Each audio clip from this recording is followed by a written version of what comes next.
Good, everybody. It's the Hooligan Christmas Tree Special. Yeah. You know the vibes. You know the vibes. Oh, that was a good background. I'm about to change my background. I need to change the background. That's crazy, bro.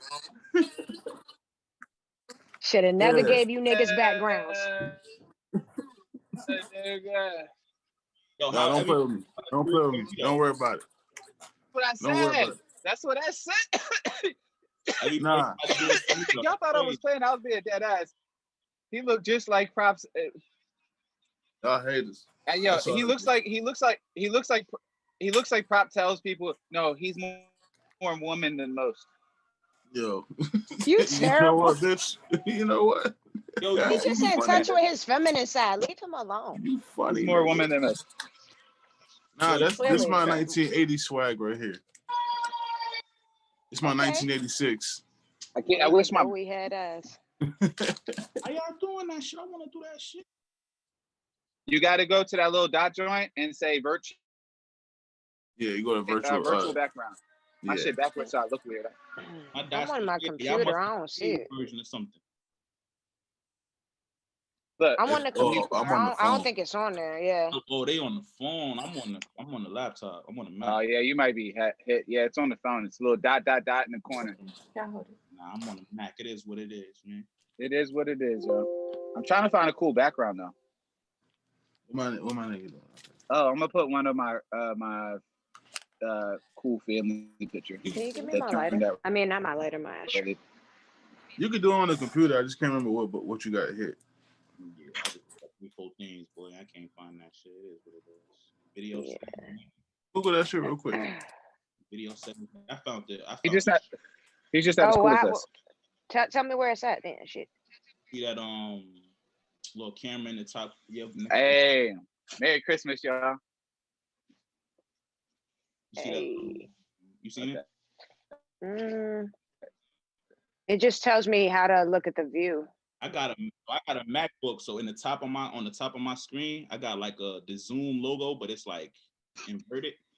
You click on that, it says Are you on the web browser or are you on the Zoom app for Mac? Change your I opened the Zoom app from the text message that because I'm on the Zoom. I'm on a Mac too. That's why I was like, I don't see the dots.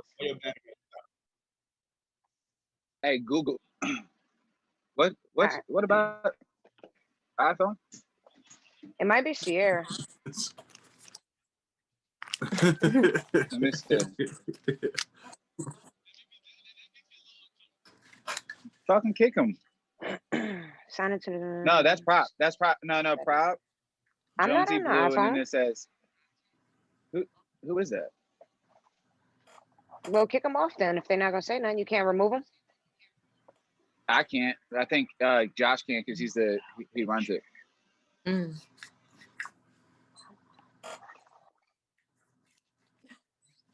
Video rename hide self. Don't report them because it could very well be Stacy, Brendan, or Sierra. They just couldn't be. Oh, it's still catching fire in here. On the mic, so don't report them yet. That thing is full of res. I haven't cleaned that in months. I was trying to get that little part out, and it's Yeah, you gonna be dumb, and not in a good way. All right. Everybody got their smoking utensils ready? Huh? What? How you gonna run out of tree? Never mind. I'm not gonna say this on the Zoom thing. Please don't.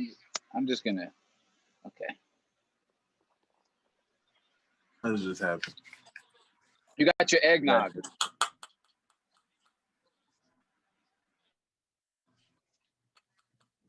Got that drink in my cup. That 2010. First of all, don't disrespect eggnog like that because that shit is delicious. I wish that they could show everybody's face at one time on the phone, but they can't. That would be lit, but you can't. Oh yeah, I could do that on the back here. Yeah, that's a lot better. I don't know what the hell Fame over here doing this, bro. He look like he in a psychedelic universe or some shit. What the hell going on? Hey, I can say something so I can see you. No. It You on sounds like a Twitch? youth thing. Actually, I might be able to. I'm too far We're away on from YouTube, right? Our YouTube right now? All right, Prop, you go check the YouTube. I'm gonna go check the Twitch. Yeah, somebody with a computer because I'm Twitch, too far away. twitch.com, what? Actually, I might be able to. Oh yeah, it's cool. But it says Battle Queens. We're on YouTube, right? Our YouTube right now? All right, Prop, you go check the YouTube. I'm gonna go check the It's like a little small thing of the video and then a big Battle Queens. Oh, you are live. But you're playing some fucking game. Yeah.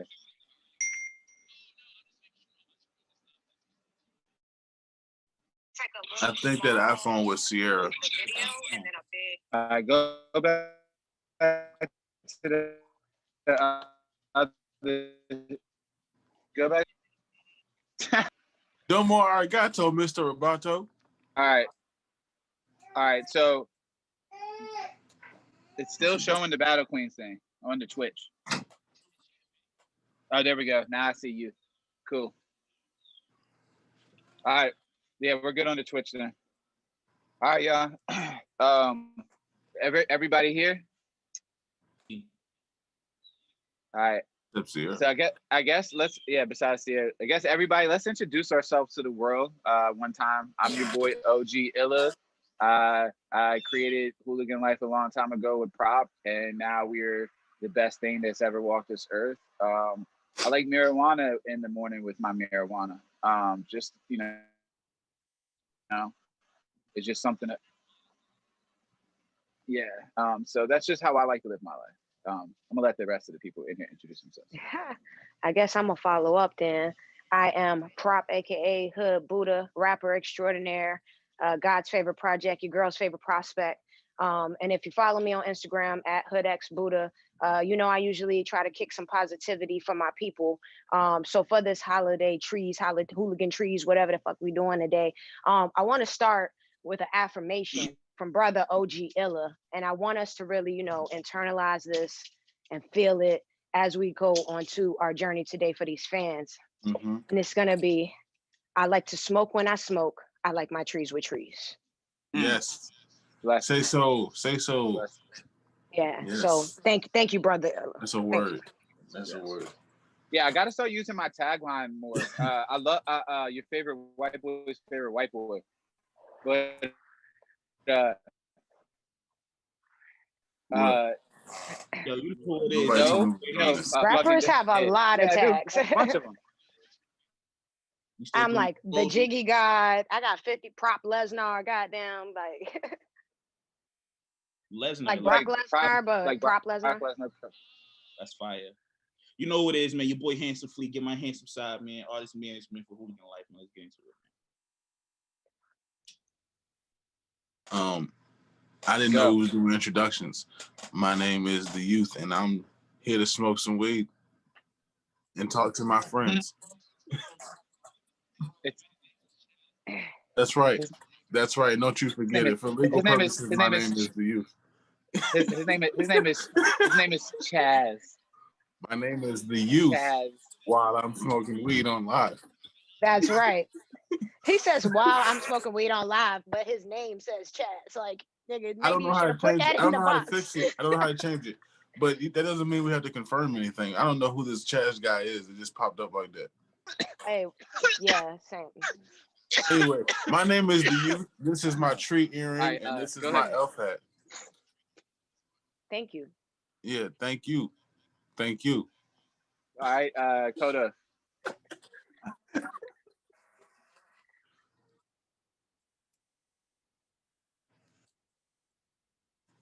He does play video games.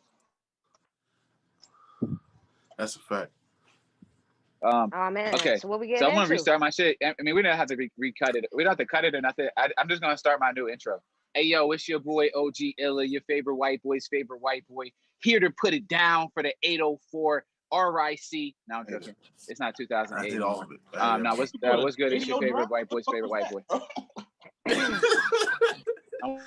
I hear that for a second. I'm practicing my drop. You kind of broke up. I didn't really hear you. For Wag's birthday, I said the best drop I've ever done is the one I did for Wag's birthday on 92.1. Every other time I be feeling mad awkward. Like, oh, and I did a really good one for Japo's tag, but you can't even tell. Are you the one saying Japo chop it up? Like a girl now, the way he's like mixed it. Yeah. Oh, okay. You're a regular voiceover artist now. Okay. No, I'm multifaceted. There's a lot of sides to him. There's a lot of things he can do, you know. Multi-purpose. They won't let they're not let Sierra in the meeting because Kodo removed her. I mean, we didn't know. We asked her like 10 times. So I mean, it is what it is. Maybe I'll text her. I'll tell her to log in on her computer. That should work. We'll see if that works for her. All right. So yeah, there's no objective today. Today we just we here for the people. I want them to know everybody. You know what I'm saying? We have so many serious meetings every Sunday.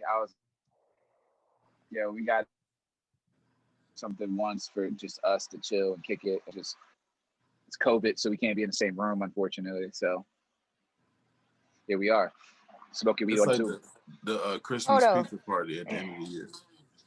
Yeah. Say something real quick because they said they can't hear you. I'm getting feedback they can't hear you, but I can hear you just fine. I can hear you too. It was one person that said they couldn't hear Kodo, but I don't know. Maybe it'll catch up. Who in particular? Kodo. But maybe it's just that person's phone. Shut up. I can hear you. Yeah. Well, that's damn. interesting. I don't know if they should be doing that. Thing. Yeah, but okay. That don't sound like normal function.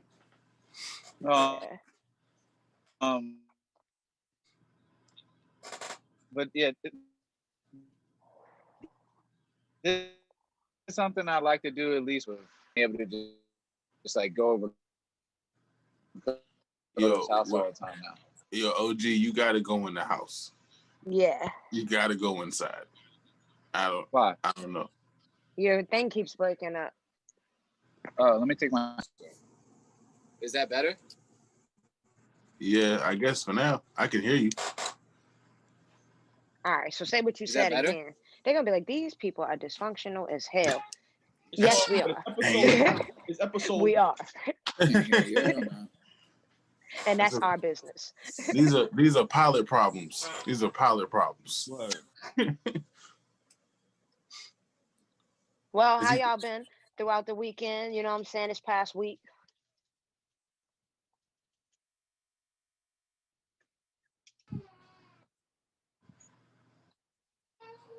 Oh, you got a lot going on this YouTube screen too.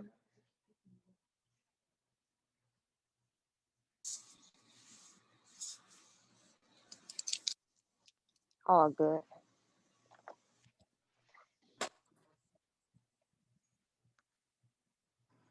Now it looks good. Is this better?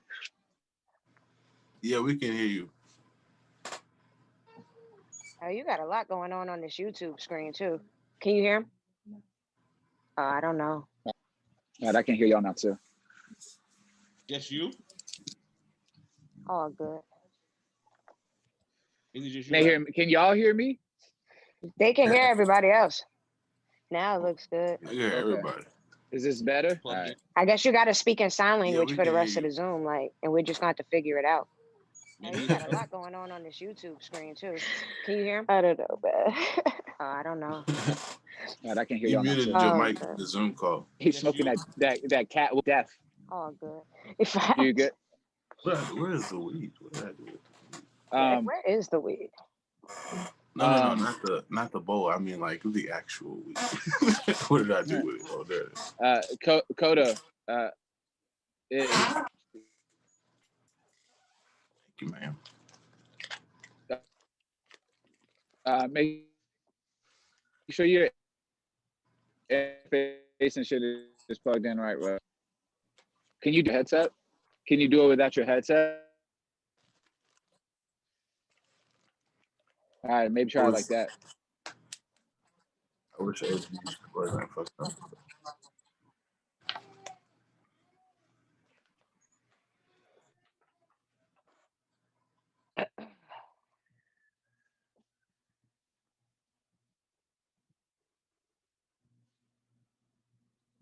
Anyways, hey, why?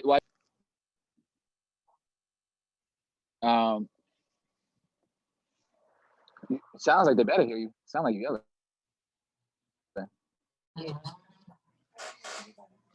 Nah, I'm joking, bro. I'm joking. All right. Well, it might be a little behind, Flea. but you may be able to hear me.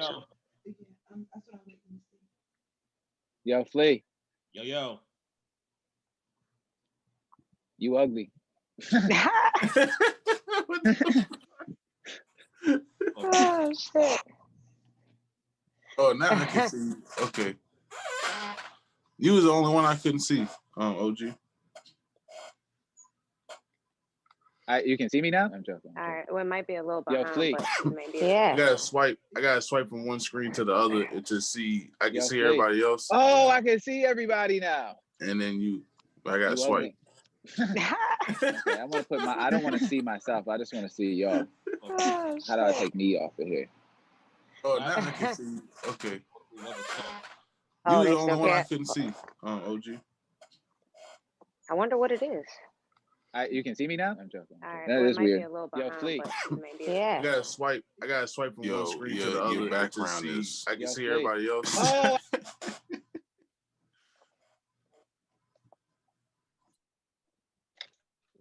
Sunglasses up. Yeah, getting trapped animal. You know what I'm saying? There we go. I got all of y'all on the screen now at one time. I can see all of y'all at once. All right, so I pushed the ...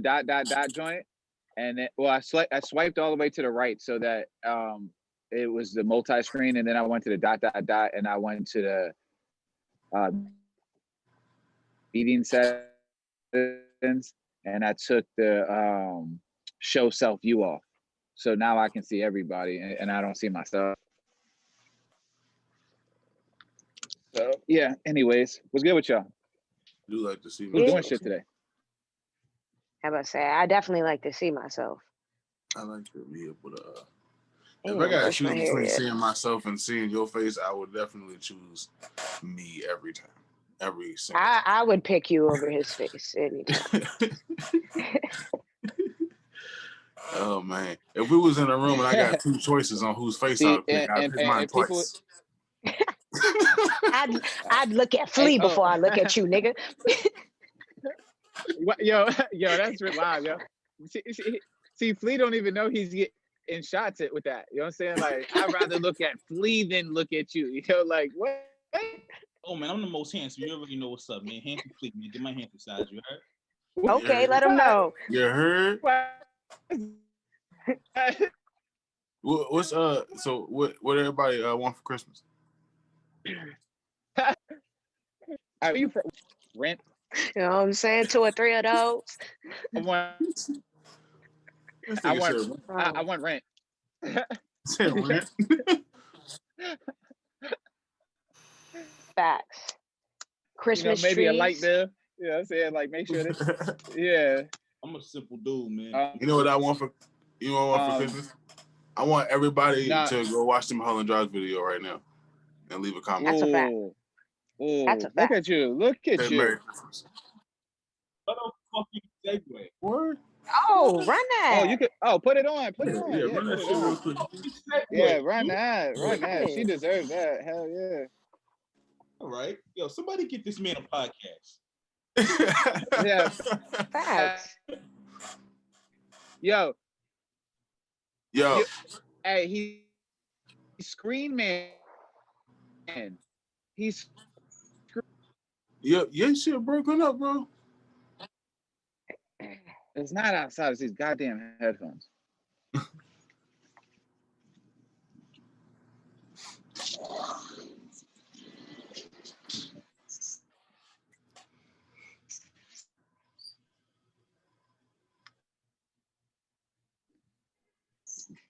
My bad.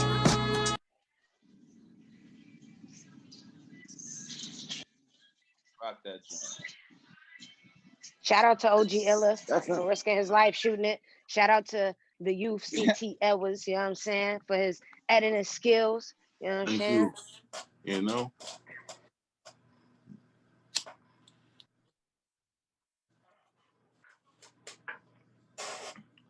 Can we see it in the Zoom or we gotta watch it on YouTube? Right. I got the YouTube. I can see it on the YouTube.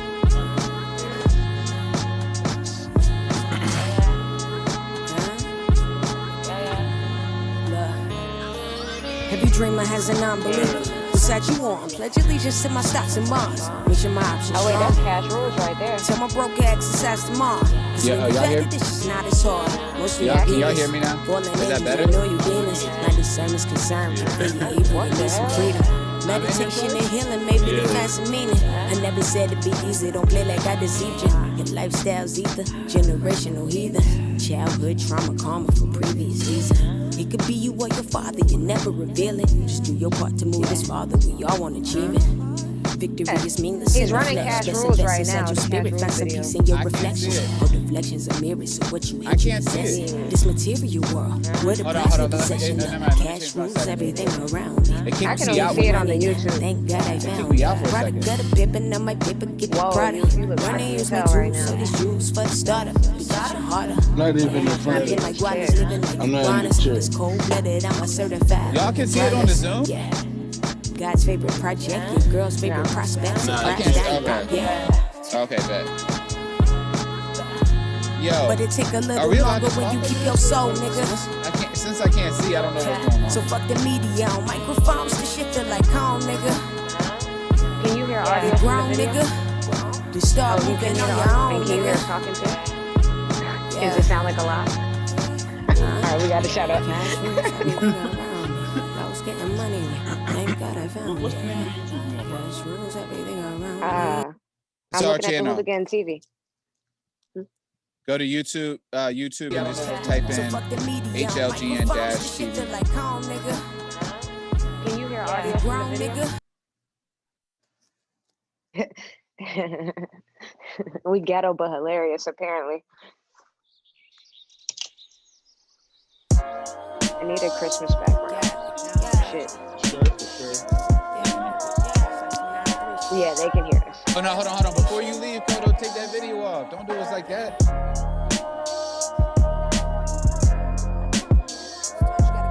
I see youth. Okay, I see me. I see prop. Mulholland Drive coming on now. Bro, I'm saying if you about to dip out and go somewhere, cut the video off so that way we're not talking over the video. Because we don't know what the fuck's going on. You got control of everything. The driver's playing. This is what's going on.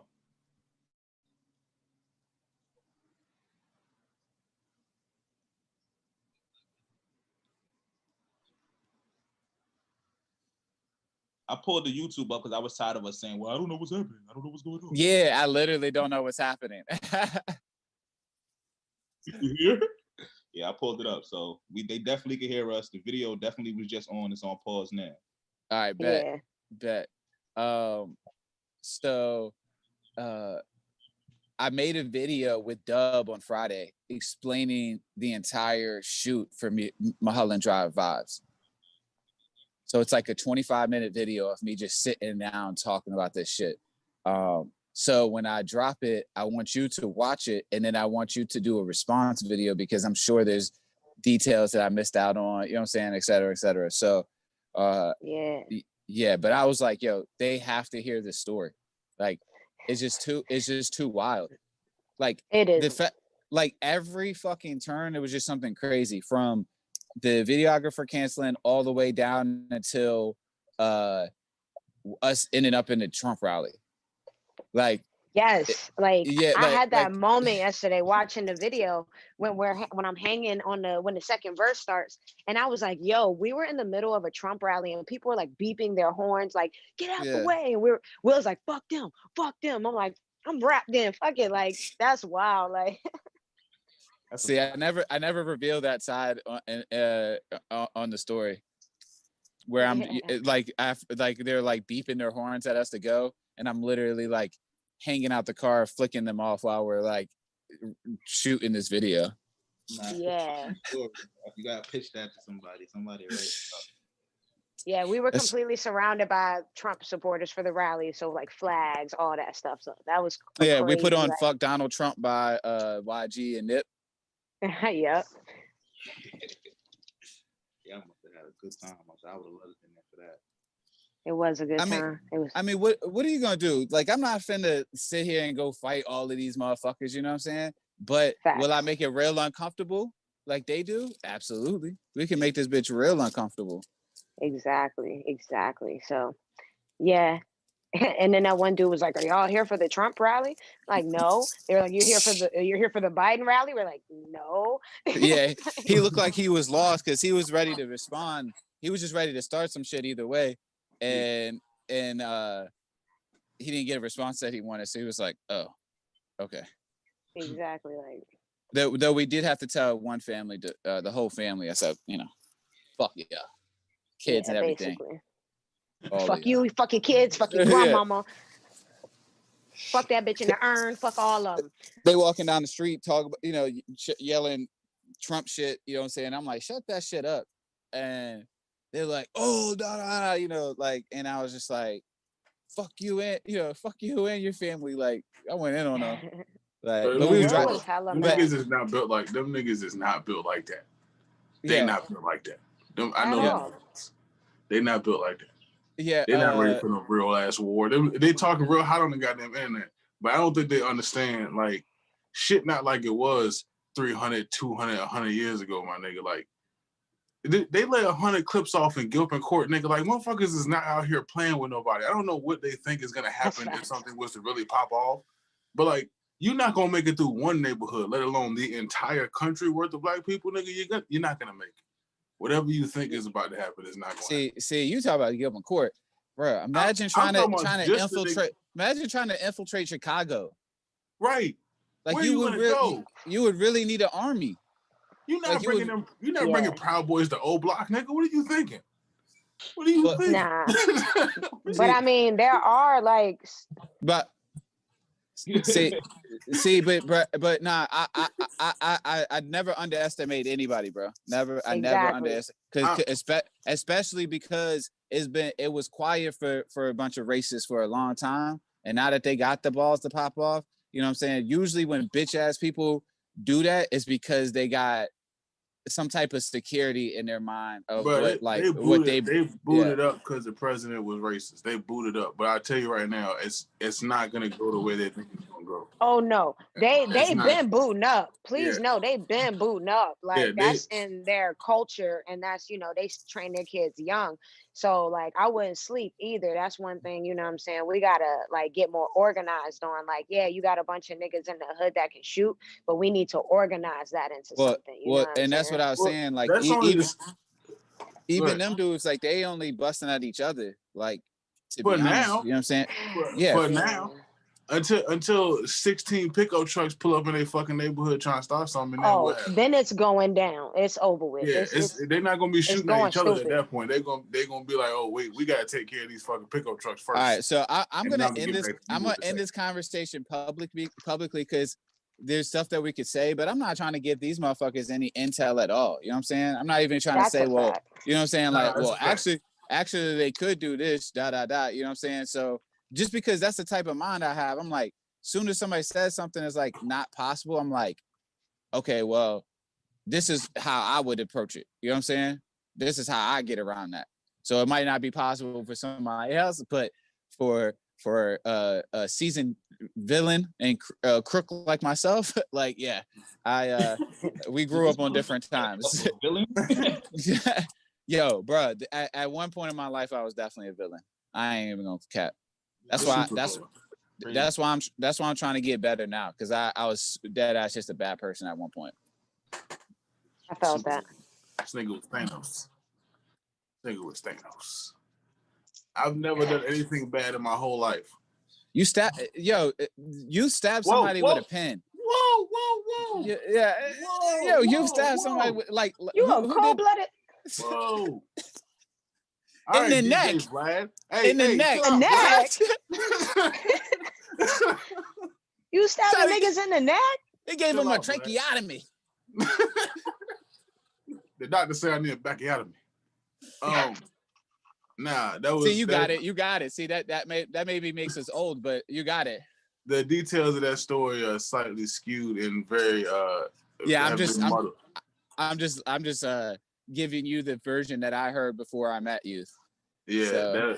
the details of that story are muddled in time. It's been a long time. You know. He never stabbed anybody in the neck though. I'm a really nice guy. I've never done anything. yo, Somebody you from in New here lying. Yo, no. I know for sure. Any dude from New York, they've already done something. Anybody, yo, I don't give a fuck what it is. Scam, robbery, murder. I don't know what it is, but they got in some type of involvement in some type of crooked shit, yo. And especially if they came down to VA. Because that means shit got hot. That means shit got hot, yo. So don't lie to me. Wait. Can we talk about that though? Like, yeah. Can we talk about a thing? Like, why did the like New York criminals? Why? What is it with Virginia? Motherfuckers be so New York and come to Virginia, be like, bro, why are you not in New York? There's gotta be a reason. You know what I'm saying? Like they gonna tell you every day. Yo, Warren, they not good on the block. You know what I'm saying? Like, something's going on though. You know what I'm saying? So, but why Virginia? Why not North Carolina? Why not Florida? Because Hov shouted out VA in one song. Damn, Hov. Hov shouted out VA in one song, and every dude in New York was like, "Okay, all right, say less." Say less. A lot of them got family. A lot of people got family down south that live in New York. Nah. I'm just talking shit, bro. I'm just talking shit. Actually, that's true though. My people's from Florida though. My people from Florida. They ended up in New York. Oh, so y'all just stopped halfway out on the way back? Y'all was like, yeah, fuck this. Fuck this. I'm gonna just chill here, yo. I'm gonna just chill. That's now, for what part of New York are you from now? Brooklyn, Bed-Stuy. All right. So explain to me the dynamics. If you're from Brooklyn, right? Mm-hmm. I want to go to Queens because the shorties over there. Mm-hmm. You got to check in. What's the temperature like that? I have peoples everywhere, but if you don't, you can't just walk through a nigga projects and nobody know who you are. And you check one of their shorties. That's not gonna go. That's not gonna go. Okay. He said that's not it. That ain't it. So this is what I want to know, and I got this. This is more of a question for Pra because she's a female. How the fuck do you feel about that? Like a motherfucker got to check in with some imaginary gatekeeper in the community just to holler at you. You know,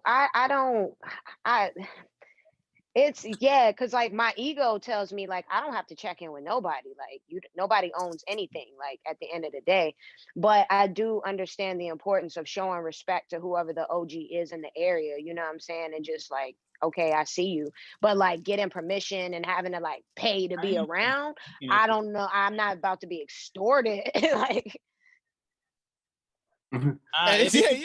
That's what I'm saying. That's what Kodo. Thank you. That's exactly how I'm getting at it. Go ahead. Are you talking about like fucking with a girl from like a different hood? Yo, I'm saying,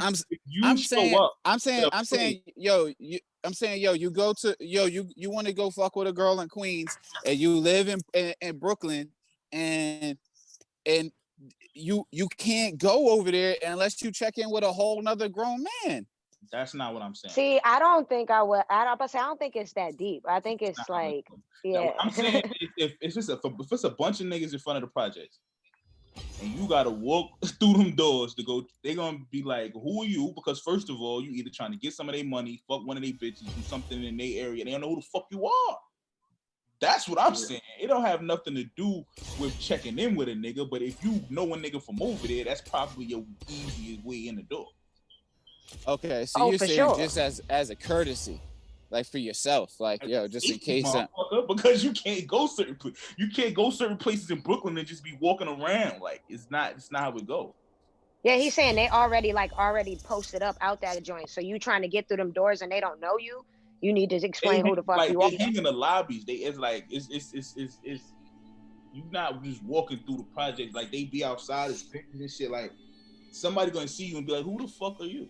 It makes sense though, like, cause you got niggas from other neighborhoods that really be coming over there doing wild shit, and they be fighting with each other sometimes, like some neighborhoods.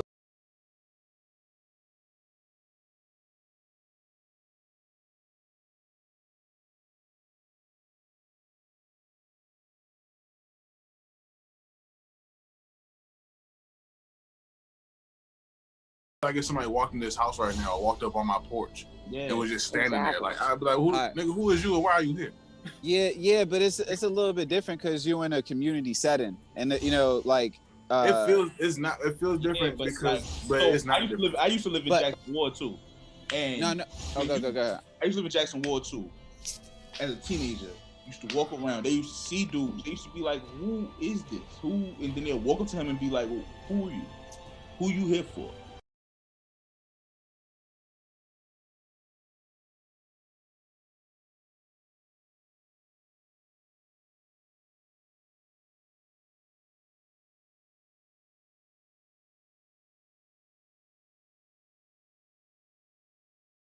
I was only saying that because it's a funny dynamic because the way that it's handled in that situation compared to how it's handled in the suburbs is just, yo, where those dudes are checking at the big, you know, at the gate and shit like that. White people just call the cops.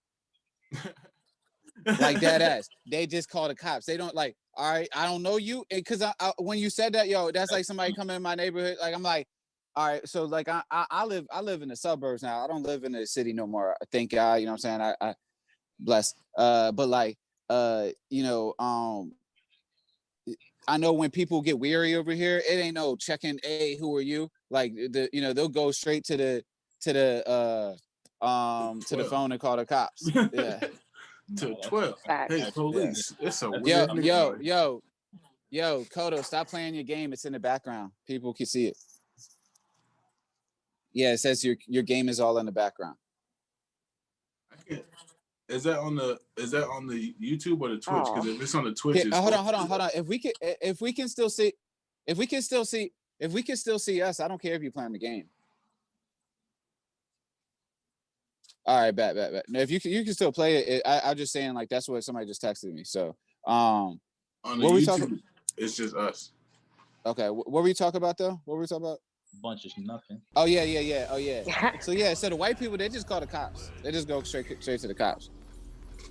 Yeah. That's crazy. Which essentially is still the same thing because they have neighborhood watch. They're gonna check in with their neighbors. Hey, Betty, do you know who this car is? Yep. You see that person over there in Ben's yard? Like it's the same shit. In the hood, we patrol our own shit. That's like Black Panthers, even from back then. Like we patrol our own shit. Like who's this? Hold on, hey Kodo, mute your game though. Yeah, that's what they're saying. It's you can hear it all in the background. Gotcha. All right. Yeah, no problem. All right. Say it again, Flea. My bad. Well, I was just saying in the Black community, we police our own shit. We don't got neighborhood watch. We go outside. We just be outside. You know what I'm saying? We know what's supposed to do. You think that even if like that y'all could though, like you could like you could call the cops for something like that? Because I think that you know what I'm saying. Wow, what the fuck? No, I'm not saying you should. I'm not saying you should. I'm asking you. Nah, we would deal with it ourselves. There's no reason to call it. Yeah, we would deal with it. If the cops come in to kill everybody, there's no need for that.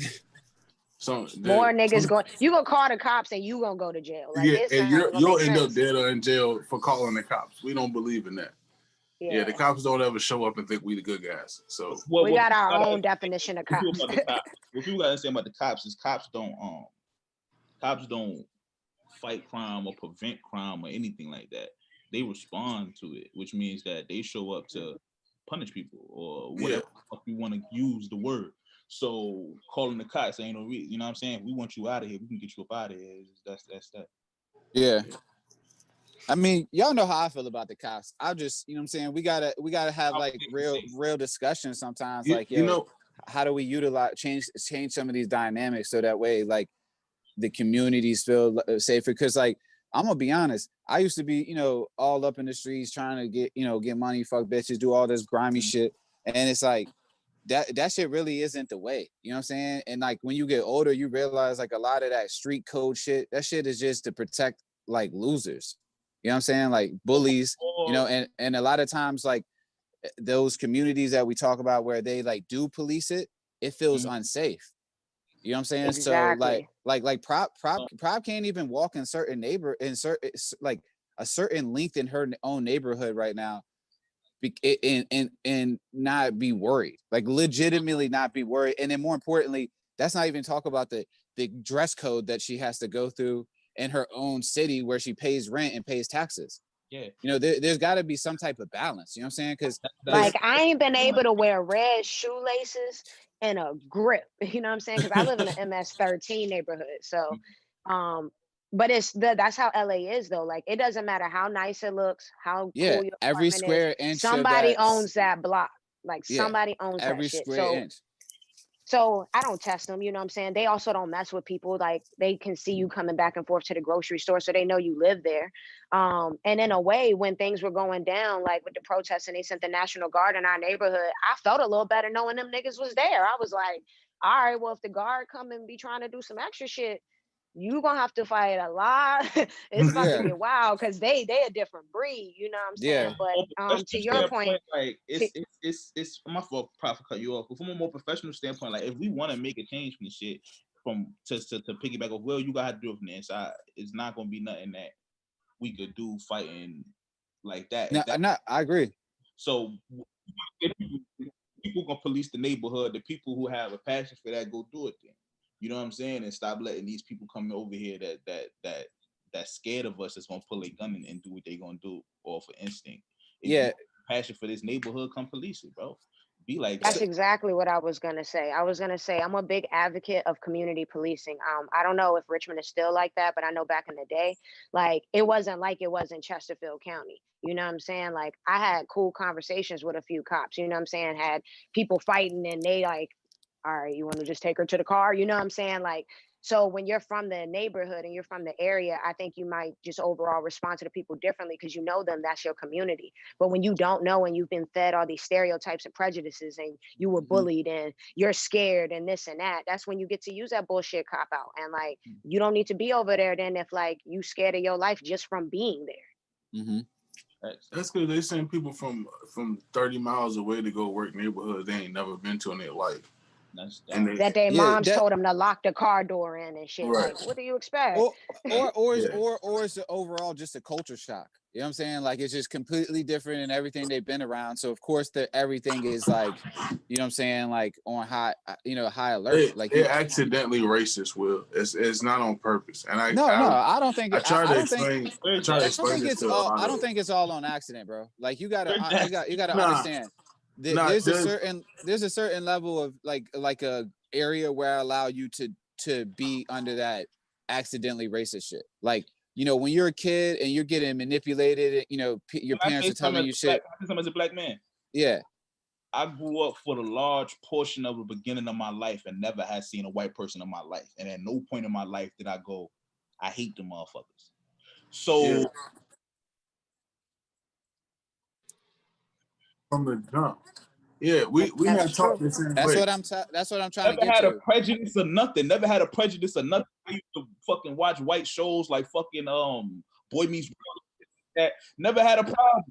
So it's like for a white person to be like, because I'd never been around black people before, I have a prejudice. It's crazy to me. Well, it's a combination. No. It's a combo hit. It's like so not only have they not met any black person at all. Look at the way that we've been portrayed on television and the news for the last 150 years, 200 years, and then think. I'm gonna make it simple. It's just this is what it is, and it's no like excuse. It's no like justification. It just is. This is the truth. Those parents and those households are teaching those kids that. Those kids, it's a combination of all of it. It's the parents, the grandparents, it's the television, it's the movies, it's everything. But it starts with that household, and they're saying things like, you know, oh, that's what, you know, black people do, or, you know, stereotype them. So then in their mind, that's all they grown up on their whole life. So you know, And they haven't met a black person to offset any of that bullshit information they were getting. Bro, that's what I'm saying. These are not. Yeah. These are what they're being taught. These are not healthy lifestyles. So there's black people dealing with the same shit in the community. Like while you may have had the wherewithal and the mindset to not turn into a prejudice based on your environment. Think about how many people in the hood didn't go the same direction as you, but had the same experience. They never met a white person, and they watching TV. White people calling them animals and calling them criminals, and they getting shot by police in the street. Like they having the same exact issue on the opposite end, where they also don't have enough experiences, like positive experiences with white people, and their mind goes to a negative place. Like, yo, white people must be fucking evil, and I've never met one that isn't evil. I never met one in general, so maybe they are evil. And then that's where you get two people who feel exactly the same way and were manipulated in the same way. And now they hate each other. And they don't even really know why. They were both tricked. They were both tricked into hating each other. And like, I'll put it even like this.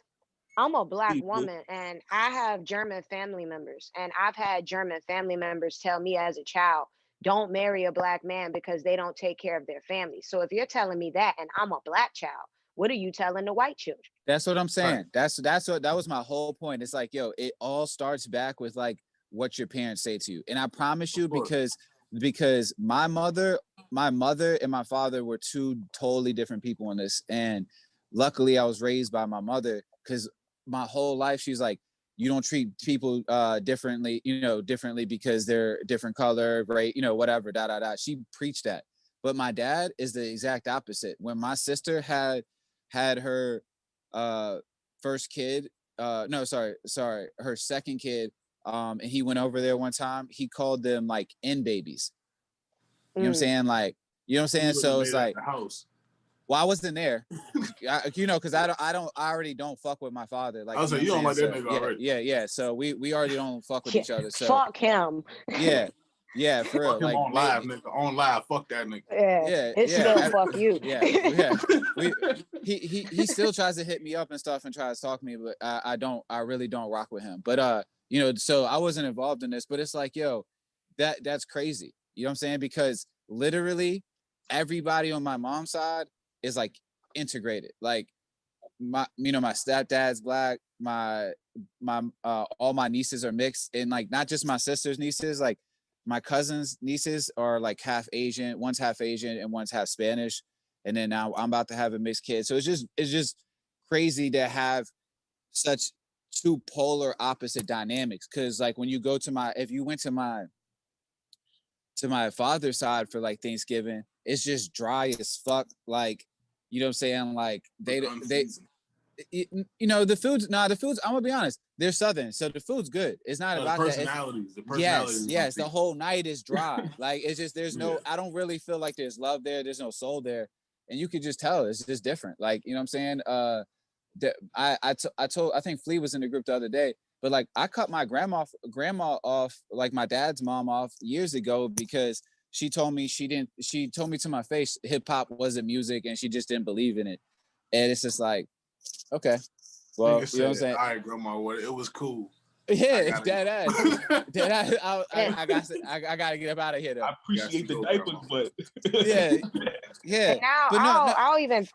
My bad. Go ahead. No, I would just say for us. Go ahead. You go ahead. I'll go after you.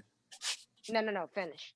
Okay, so for me, if for us, it's a little bit deeper because I was in foster care and they just didn't make that effort to really come fuck with me. So it was just like, yeah, what am I doing this for? You know what I'm saying? Like, I literally do not need this in my life. So I was just like, it was easier to remove, them from my life and just like kind of get that negative energy off of me. But yeah, go ahead.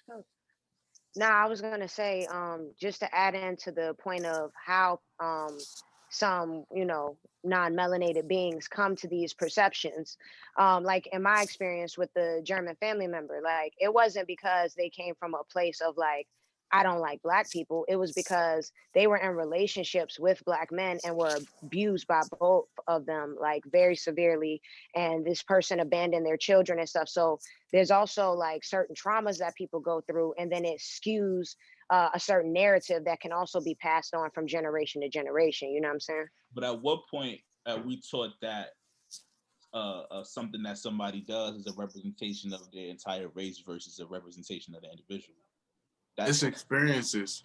Yeah. We are all a composite of our experiences through our life, and you mix in the social constructs of their family, you mix in the media influence, the even in school. I mean, look at the way that black people are introduced into history, into American history. It's always from the same place, and it never goes anywhere else.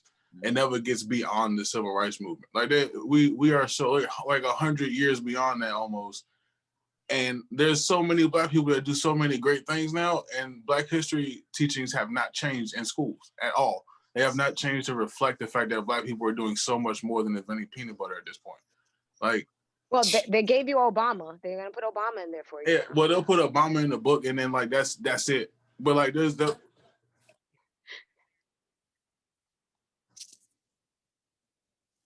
I mean, well, I'll say that now. I'll say now. I would say in 2020, it's way better than it was. But from our generation, the people who are in the people that are in their 30s right now, the people that are outside marching for Trump and like doing the Trump rallies, like our age group, what we were taught in school was that white people were superior, whether that was explicitly said out loud or it was just taught subliminally through the way that they taught you about slavery and about black people. Well, that's what I was just about to say. For me, the most eye-opening moment or awakening moment was when some girl wrote a letter about how she was scared of white people after she learned about slavery, because she thought they were going to pick her up and make her a slave. Like, because she was like 5th grade, and basically the way she portrayed it, these evil white men come out there and get you and, make you a slave. And I was just like, holy fuck. You know what I'm saying? Because you're sitting in the same classroom and like, no, because you're like literally you're sitting in the same exact classroom with them. You know what I'm saying? Like, and you're learning it, but you're like, okay, from my point of view, it's over now. It's not happening anymore. But it's a 5th grader. They have their own imagination. You don't know what they've been through in their life. Just all types of shit. And also, I don't remember maybe exactly the tone of the teacher, when she was telling the shit. It could have sounded scary. You know what I'm saying? So there has to be some type of like recourse on that, like how you deliver the shit and like how it's really portrayed and like, something so it's not so damaging to somebody, because that could literally fuck them up the rest of their life. You know what I'm saying? Like,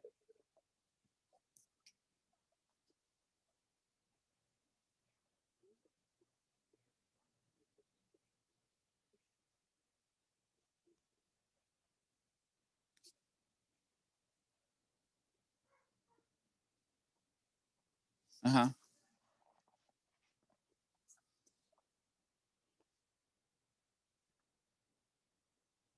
Mm-hmm.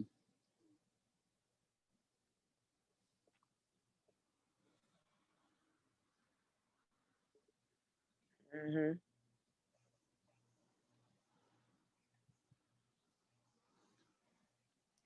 So you come here.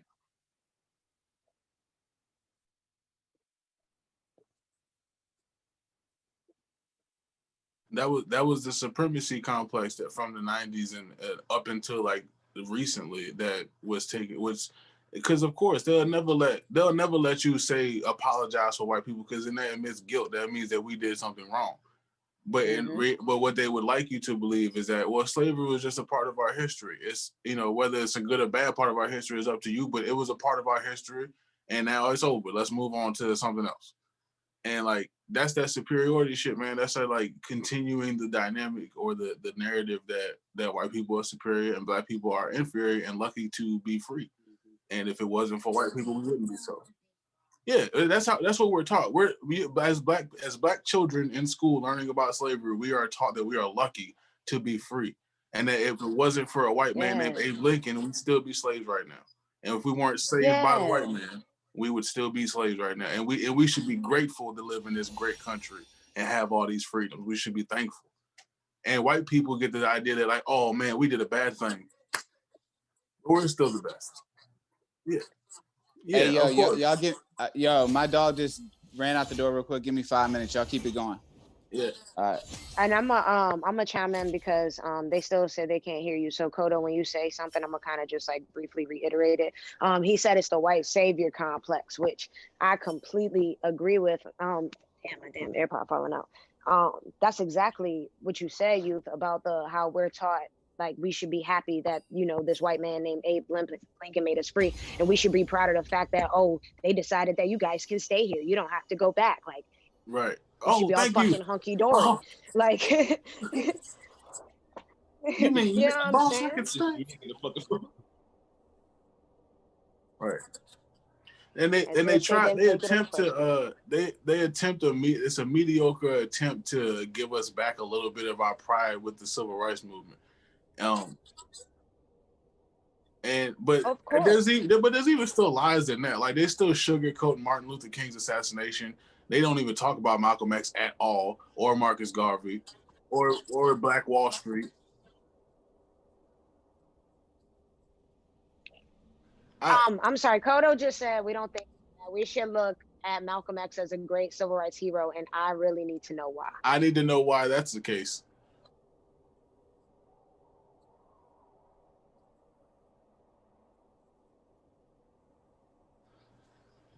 But he wasn't okay. So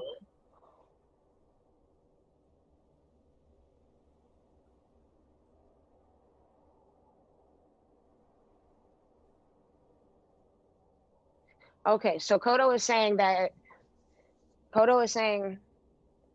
he doesn't side with violence, and he feels like in the speeches that Malcolm X presented in his earlier path before his trip to Mecca, that he felt like they were more of a Black supremacy position. So I want to bounce back and just say briefly though, he wasn't saying just go out there and fuck up white people. You see white people, it's on sight, throw them the hand, shoot. Like he wasn't saying that. He's saying fight fire with fire. Stop bowing down and waiting for the savior to come help you, and you're waiting for the Holy Land after these motherfuckers beat you up your whole fucking life. If they come in your neighborhood with guns and they say that they're gonna shoot you and take your kids and your wife, you shoot the motherfuckers back. And I am completely okay with that. And I'm down with that. In addition to that, let's say Malcolm X was a Black extremist and he was preaching Black superiority. The entirety of our American history is white supremacy. The entire thing is teaching white children white supremacy. Like the whole thing, from like world history, from the beginning of fucking time, as they call it, to today, the entire teaching is about white supremacy. So why not have a contrasting ideal, at least during Black History Month? And they don't even have to go into detail. They don't go into detail about nothing else. So they don't have to go into detail about every single thing or every violent thought that this man has ever had or could be perceived as violent. But why not at least bring them up? Yeah. And then while we're talking about violence, and while we're talking about the civil rights movement and how Black people invented peanut butter and did the first open heart surgery and invented good ass shampoo, why don't we talk about Black Wall Street and how Black people created an entire fruitful community and banks, and then it was bombed by its own government? You taking the words right out of my mouth, you. And if we're gonna say that there's a full story to Malcolm X, then why we pick and choose when we want to tell the full story? Because can we tell the full story of Christopher Columbus if we doing that? Right. Then tell the whole story about everybody then. Yeah. So we can't keep right. Pick and choose.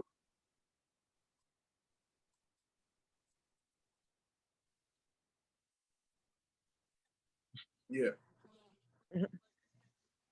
Oh.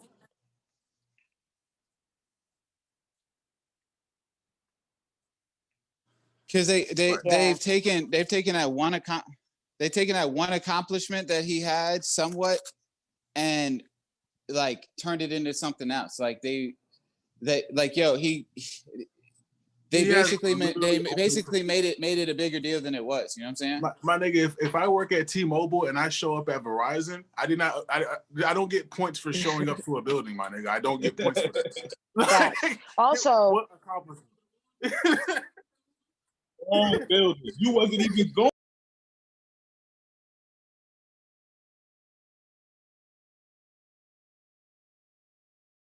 aspect to it before I forget.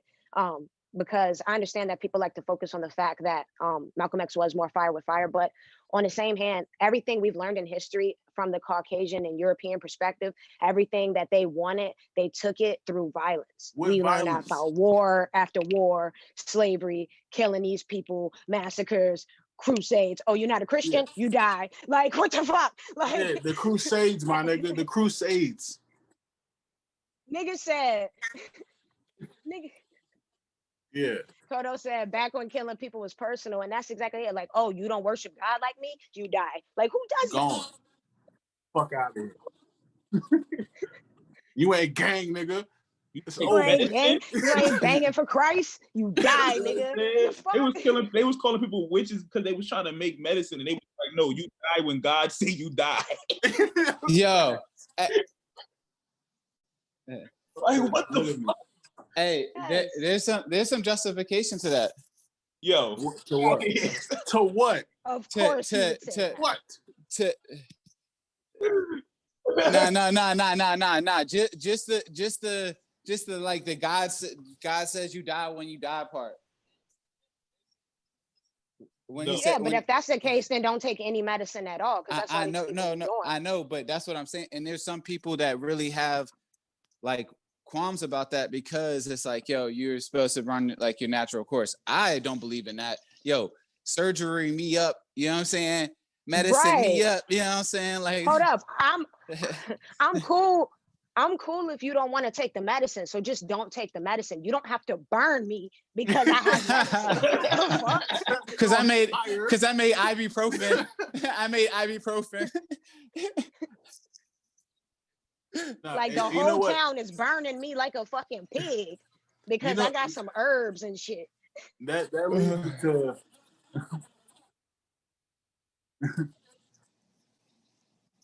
like imagine bitch making green tea. Like what the fuck? Yeah. That leads into another topic though. Just because we're talking about the Black community now. But one of the ways that white people have baffled me this year is that a lot of white women have really gotten behind this movement with Donald Trump and all these white dudes out here, and it just blows my mind because I wonder if they remember, like, white dudes used to lock y'all in hospitals because you was on your period, right?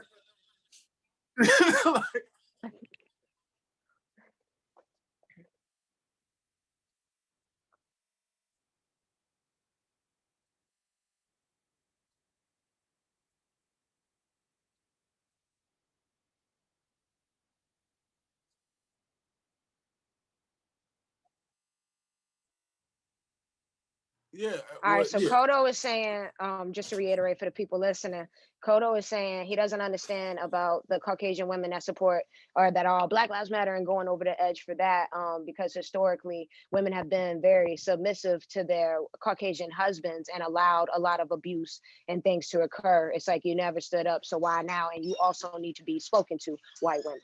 Yeah, somebody got to take accountability for that shit.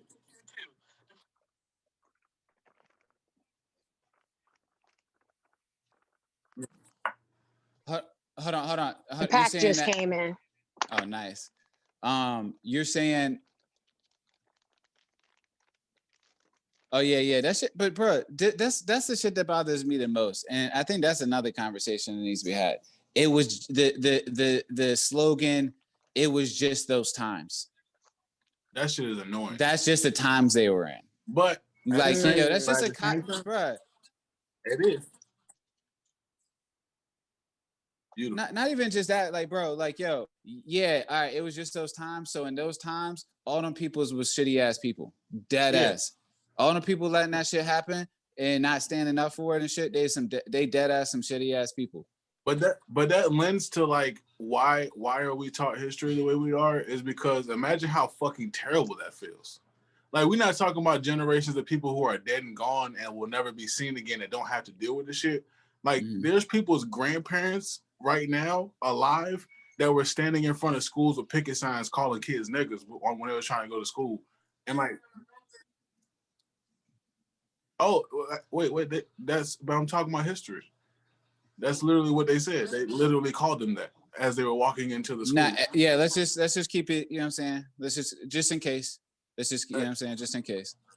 So we can get the message across, you know what I'm saying? Those people are still alive right now. Yes. So making decisions. But they're faced with an idea. So just think about it from the human aspect. Just think about it as a person. Think about like knowing that you were a part of that, knowing that you either participated or were complicit in that behavior, and you're still alive to see the world as it is today with iPhones and all this other shit, like all this technology and the way the world's progressed. Could you imagine the amount of fucking guilt that somebody's living with? So while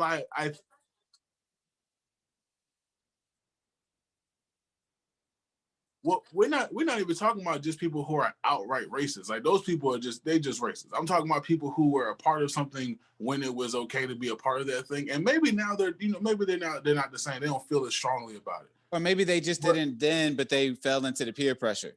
Right. Yeah. And like being alive today, you faced with that decision, like, well, damn, I either have to admit that I was completely wrong and that I did some horrific things, or I have to pretend like I don't know that I did horrific things and instead take the other side, whether I really want to or not. That's just, I just always think about like, just from a human aspect, I wonder what that's like. I wonder what that's like mentally.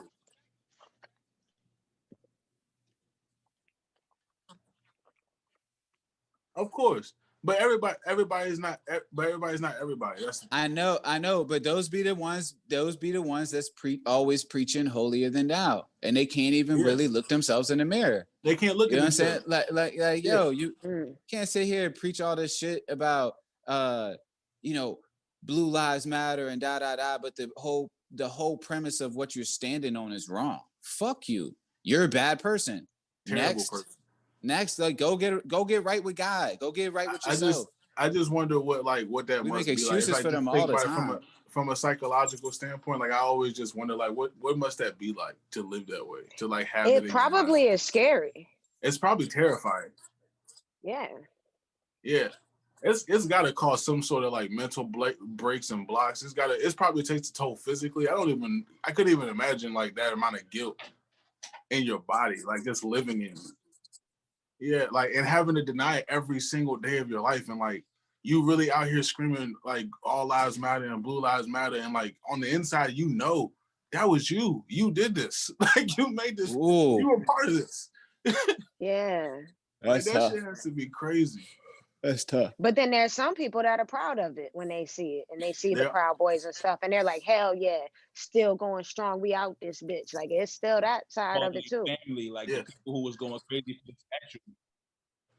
The Proud Boys are like a group of white supremacist assholes, basically. I think they're the cool ones right now. You know what I'm saying? Like the ones that get all the press and stuff. You know what I'm saying? Like, yeah.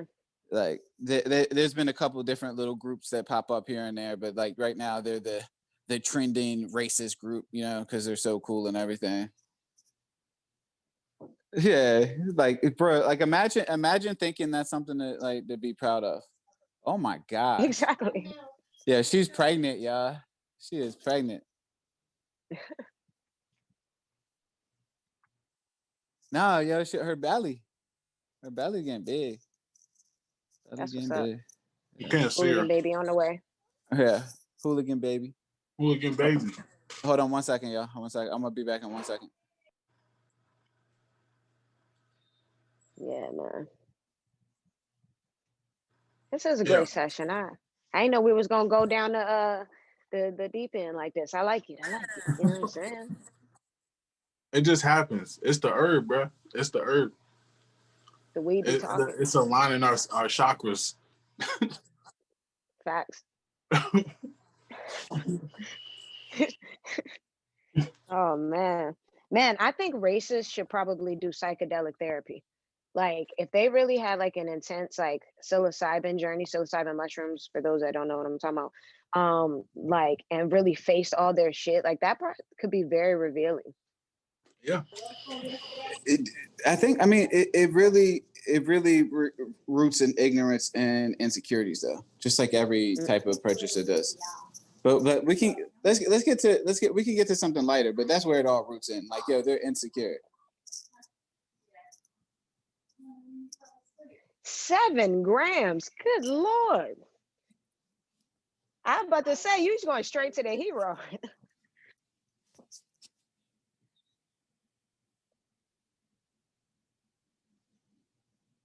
Yep. Yeah, I think the one time that I did a quarter. Yeah, I think that was the one time that I really had a life-changing movement. That and the Lucy. Bruh, I did a 2.5, and that was heroic enough for me. I'll say that. Props. I was like, what is happening?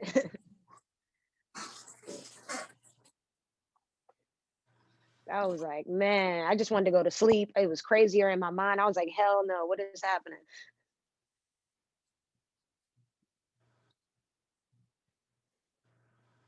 Yeah, the guy.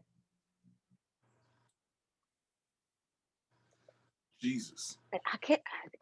Kodo just said the first dude that took acid took 1,000th, like, so we would take now, times that by 1,000. He took that shit and he couldn't move for 9 hours. No, thank you.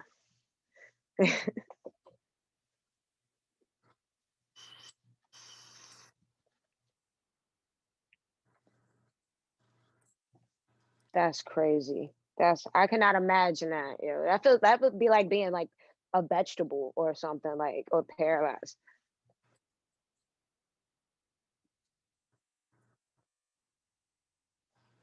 Damn, he put the drop in his mouth and collapsed. Good Lord. Like, why? Well, shout out Must to have him been hella for concentrated. taking the frontier. Like, yeah, man, that's ridiculous. I'm extra good. I'm okay. I'm a stick. He was like, yo, everybody gotta have this. Everybody gotta try some of this shit. Yeah. Oh my God. Y'all, speaking of natural selection, y'all ever think about the first people to do stuff? Like the first person to skydive, like how bad it must have gone? Yeah. Yes, I do, actually. Yo, that's what I walked in on. That's what I walk in on. That's crazy. That's crazy. Y'all never think about stuff like that? Like, who was the first person to do this thing and like how terrible it was? Because the first time you do anything, it sucks. No, I think the first person, the first person that went skydiving, we would call that just falling. Somebody realized, like, yo, halfway through that, he enjoyed it until the end. So if we could if we could figure out the medium to keep him in the air, you know what I'm saying, we'll get there. At least he spent the rest of his life doing what he loved. Well, yeah, the 3 seconds, that was left. It was the rest of it. Yeah, the rest of it was about 15 minutes.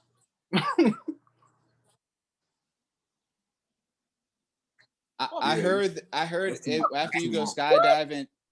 I heard after you go 11 minutes, dog. That's fire. That's fire.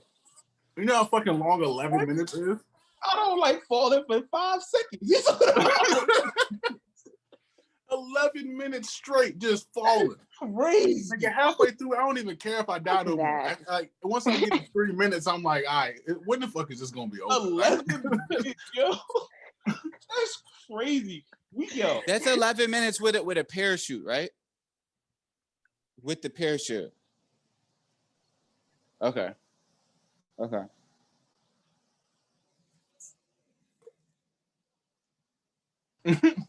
Got you. Nah. Yeah, I'm definitely need to do this. I definitely need to do this. You can do with 11 minutes, yo. Falling down is some bullshit, yo. Yeah. I want to go skydiving. I just don't see how that could be good for me. And my mental health. I feel like I would give me anxiety. They actually say it helps you with your anxiety, and it helps. But sometimes they say it can actually rob you of your sense of time. So you'll start you won't be as urgent, which is probably because you're more relaxed. So yeah, I think the near-death experiences had that effect. I don't think. You think skydiving is a near-death experience? Yeah, that's kind of the point. That's the point of it, ain't it? That's like the whole thing. That's like the whole thing. I literally have a homie that almost died during her skydive trip like 2 years ago.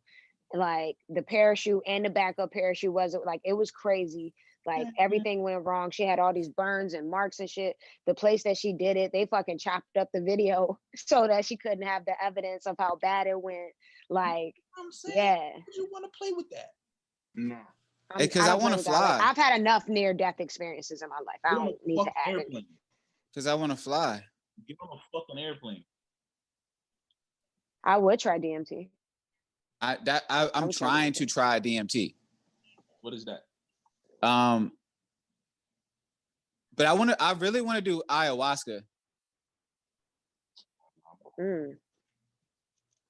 Yeah, it's a hallucinogen.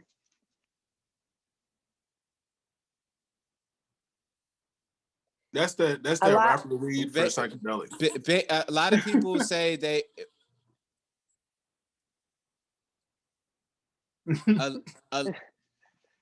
A lot of people say when they hit it, there's a documentary on Netflix, but when they hit it, they get sent straight up, and eventually you break a threshold, and you actually see who you consider to or everybody sees a greater being, a higher being. They can't really describe it, but everybody who was on, who reaches this point always sees a higher being.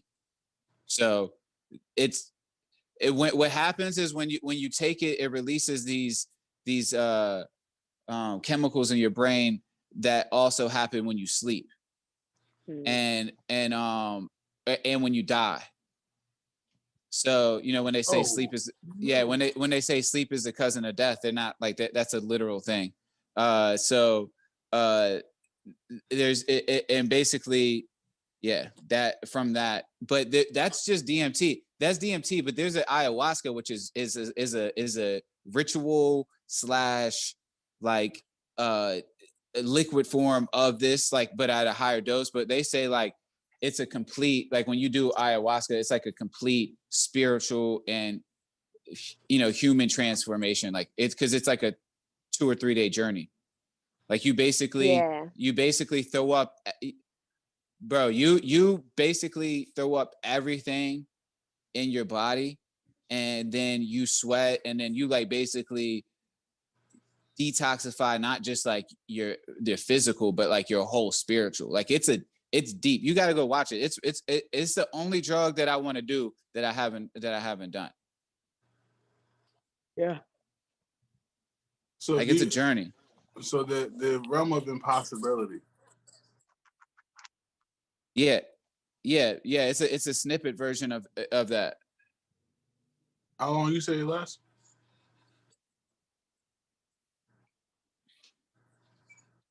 Yeah, DMT is about maybe 10 minutes or so for some people.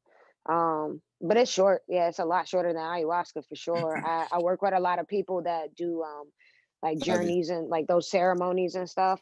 And I'm gonna tell you, from what they tell me, that joint sounds intense. Like I gotta, you know what I'm saying, get a little bit more grounded. You know what I'm saying, for I mess with that. So I had a different couple, journeys myself. Now I'm ready. I'm ready to change my life. Please come ayahuasca me. Do it.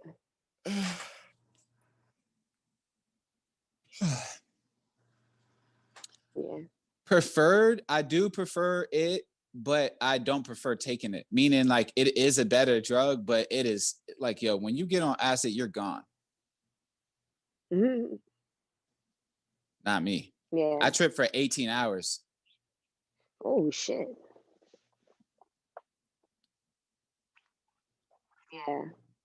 It was amazing. Kodo remind me of one of them dudes that when he take acid, he just go, ah! What? Like he just dropped the tab and just scream real loud out of nowhere before he do something. We're tripping tonight, bro. Yeah, I definitely think I prefer LSD as well, the acid, you know what I'm saying? I had the best time, felt the most connected, was the most creative. I need to microdose psilocybin. I don't see how people do that much on a regular basis. Like, why would you even want to do that to yourself? But after 7 times, if you want to do insane. Yeah, fuck that. Yeah. Yeah. After 7 times after 7 times of doing acid, you are legally insane. Oh, well, I haven't done it 7 times, so. Well, that's explains some sir.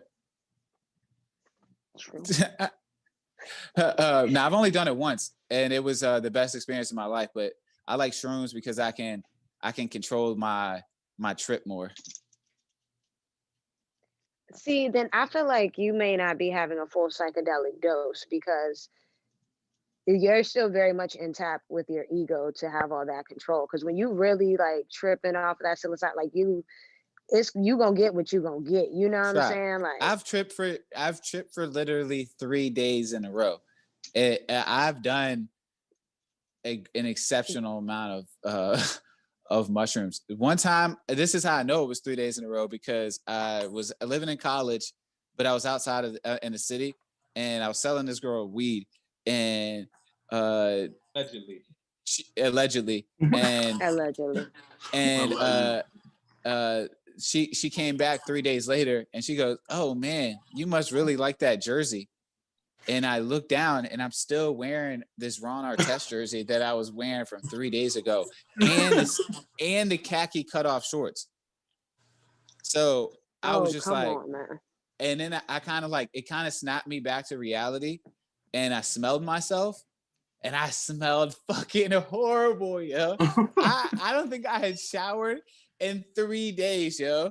I had got up and just was on that couch, just chilling. Yeah.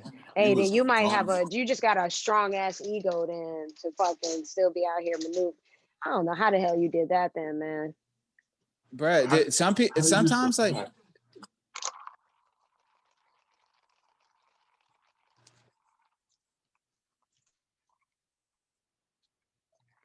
yes.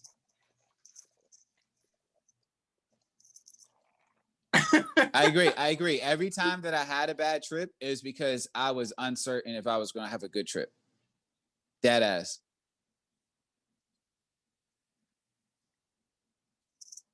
Yeah. And that's why I don't do psychedelics, because I can't talk myself into a good headspace. I could just see myself overthinking the shit out of it. Oh yeah. I you know, the scary. I've always thought about like what would be the scariest situations I'd put myself in for as far as like people I do drugs around, and if I put my mom on shrooms, that would be the most like scariest situation. She would not be able to talk herself out of it, and she would be lost forever. Poor thing. Yeah. Yeah. Oh, forever, bro. She would be gone forever. Yo. So yeah, if you don't think you can like control your mind, then yeah, it's not for you. I don't think I have enough control over my thoughts. Now maybe the thing that Prop does, that might be better for you because they control the situation and like it's a very safe space. But like on your own for the first time, nah. I would do that. Yeah, you have a therapist with you. I threw my bitch on a Baconator the first time I ever did it, and we called it that. You know what I'm saying? So just threw an eighth of shrooms on a Baconator, just ate the bitch. So, you know, everybody lives different lives. That's true. I would have to be in a controlled environment like that. Okay, so I got a real question for y'all that's gonna blow y'all's mind and make y'all think. Okay. All right, this is my theory, and it kind of goes back to like kind of like Greek times, Roman times, But what do y'all think about there actually being multiple gods? Meaning, you can't say, nobody can say that for certain. So, but I'm glad that you're at least open to the idea. Meaning, like, what if there is a God and an Allah and, you know, a Buddha, you know what I'm saying? Like, it doesn't have to be those specific ones. I'm just saying, like, what if that's why people are fundamentally different, because they actually have different gods? So the morals align with the God that represents them or whatever.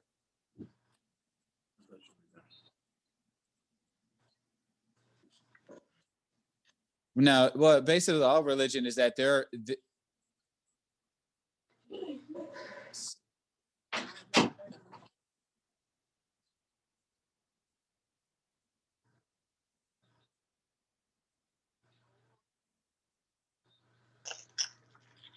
Yep. That's what I'm saying. They probably all say that. That's what I'm saying, though. They all say there's only one. I'm saying that is. No. I'm saying what he's saying is the top God. Like they all will probably say that. Well, who would sign? It's like up a hierarchy. Number 2 God. I get that. So there's still a top thing. I'm saying there's no like top there's things. one almighty. Yeah, I'm saying there's no that all of these. Yeah, it's like it's almost like race, not in a sense. It's like like there's a starting point. You know what I'm saying? And from where your morals align, that's that's kind of where your God is. You know what I'm saying? Like, so it doesn't basically focus on gender, race, but it focuses on like what mindset. You align your more mindset, really. How your brain works. Yeah, the energies you put off, all of that shit, the frequencies, all of that shit. If I go by that, you'd be in a hierarchy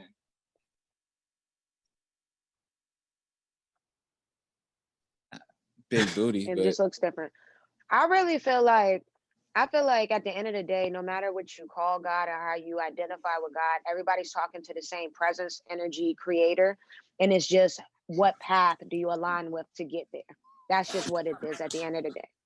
Because it's all about the same thing, being a good person, you know what I'm saying? Love that.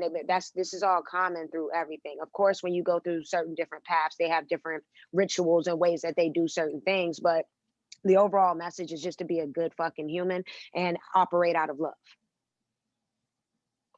What is your Christianity say?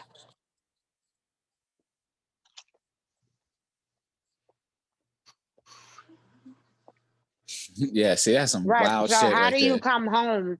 Kodo just said his. I know he cheating on me, but you know where he coming home to though.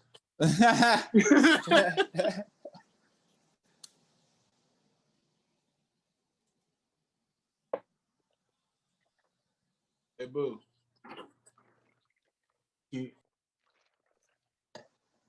That's some psycho shit. But can you repent for your sins as a bad person? Repenting for your sins means you want forgiveness and you feel bad and you want to change and you're like, damn, why did I do this? So if you're still in a bad state, can you even repent? Then it's just like a false apology. Like, damn, my bad.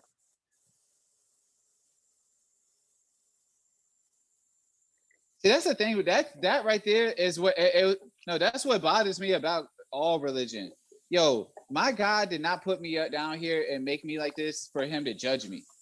Like, yo, he put me down here for me to. No, he's not. That's your God. Your God is judging you and make you live in fear, where my God is allow. Well, isn't that the one thing that they say you have? That's not how my God works. That's not my God. My God allows me to be me. He put me here and allows me to determine what I want to be. And that's I think the idea is that at least in Christianity, that life is supposed to be a test. So you were put down here to spread, and this is not my personal feelings. This is just me describing my perspective on the Christian belief. You're put here to be tested in the first place, to spread the word of God through your behaviors, through your testimonies, where something happens to you and you pray about it and you continue to do works that are in the glory of God, and then you overcome your transgressions, and then you become a testimony to his will. And that's why you're here. So he did put you here to judge you. According to the religion. I mean, if you're following that religion, that's my perspective. Like, you are here to be tested. You are here to be. Nah, that's psycho. Nah, that is. If you believe in the same religion, then you also believe that he created you in the first place. So I mean, why does it? He can judge you and test you because nigga, you wouldn't exist if he didn't put you together. That's corny. That's like somebody doing you a favor and then reminding you all the time they did you the favor. You know what I'm saying? Yeah, that's corny. In the Old Testament, my God could never be that corny. My God's way flyer than that, bro. My God's way flyer than that. God is like any other man. Okay, when he was younger in the Old Testament, he was kind of an asshole. He was very mean. He was unforgiving, and then he had a kid, and he softened up a little bit. his kid made him be like, he sound like a white man. Yeah, and I know that his kid didn't even live with him. His kid didn't even live with him. But he still, yo, he kept checking on him though. He kept checking on him. All right. He made sure look, I ain't here to rag on Christianity or nothing. I just think that, like, in my terms, like, God, like, life is your heaven and hell. It is what you make it. And then when you die, your soul gets back to the energy of this universe. And I think that's why. No, we're not. Well, there's I so think much it's energy. deeper than just Earth too. Like, yeah, that's it's what I'm the not whole saying. Earth, entire I said universe. I said energy, and I said energy. That first off, but do you understand how many universes and stuff there are? Like, do you know how many? I don't even think that's true. I didn't say galaxy. The universe is complete of multiple galaxies. You're thinking about galaxies. We're in the Milky Way galaxy. All of the galaxies put together is the universe. Do you want? Yeah. So the universe is the ultimate consumption of energy. Like, it is everything. Yes. So just I had to break down a little math for you, but you know what I'm saying.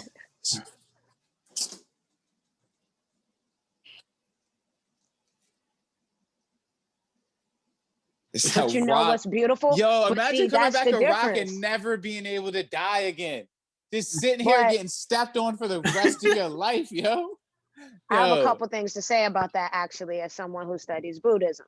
So, but I do believe in God. I want to be clear on that. So Kodo said, damn, I don't want to die, and the Hindu and the Buddhist be right. And that's the difference between, like, Hindu and Buddhism versus something like Christianity. If you come to that higher plane and you were incorrect as you view it, they're not going to condemn you for that because you didn't come home. They're still going to embrace you because that was part of your path and your lesson. And then there's just things you have to learn on an energetic level. You know what I'm saying? So there's no, it's never too late because it's all, you know what I'm saying? Really, with everybody, it's just kind of like Will said, life is your heaven and hell because you are your angel and your demons. It's all about, do you find duality? Do you make your demons work for you? That means, like, if you're a controlling person, right? Don't be a controlling person where you make people's lives miserable, but maybe you're really good at project management because of this, or delegation because of this. You know what I'm saying? Like, that's, you know what I'm saying, what I think Will is touching on, and that I actually agree with, you know what I'm saying? Yeah. If we talk about personal belief, I think that all of the religions are telling the same story in their own way, and it could be environmental. Who knows what was happening thousands of years ago when these texts were being written? But I think they're all telling the same exact story from a different perspective. And I think the real true story is that we are all the embodiments of what these books are telling us. So, like, the God that you believe in, Kodo, that it's not a man in the sky. It's literally you. It's you are what you're reading about. You are that source of energy, and you share that energy with everyone around you. And that's why the things that you do attract those same things to you. That's why, like, everything that Christianity is teaching is really the motion of your energy and what you put out into the world. You when they say, like, you are made in His image, it's because you literally are Him. You are God. You are God walking on the earth. Like, this is what God is. All of us put together.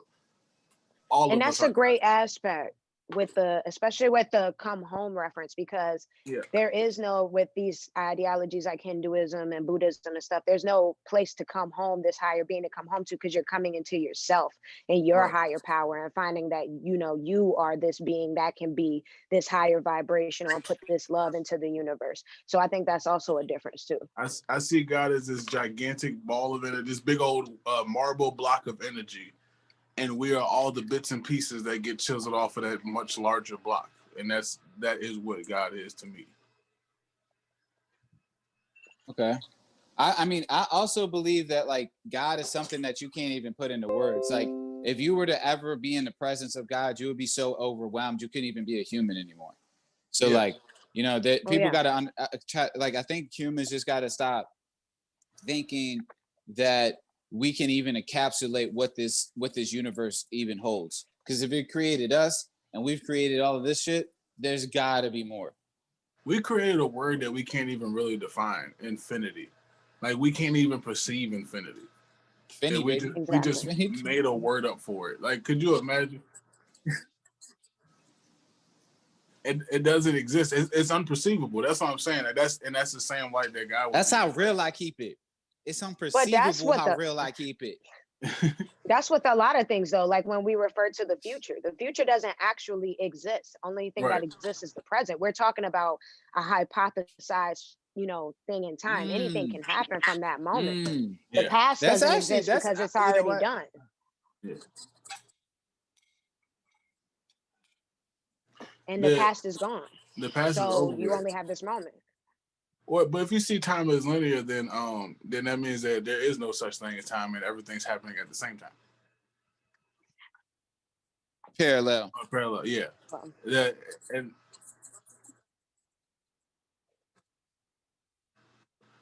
So parallel.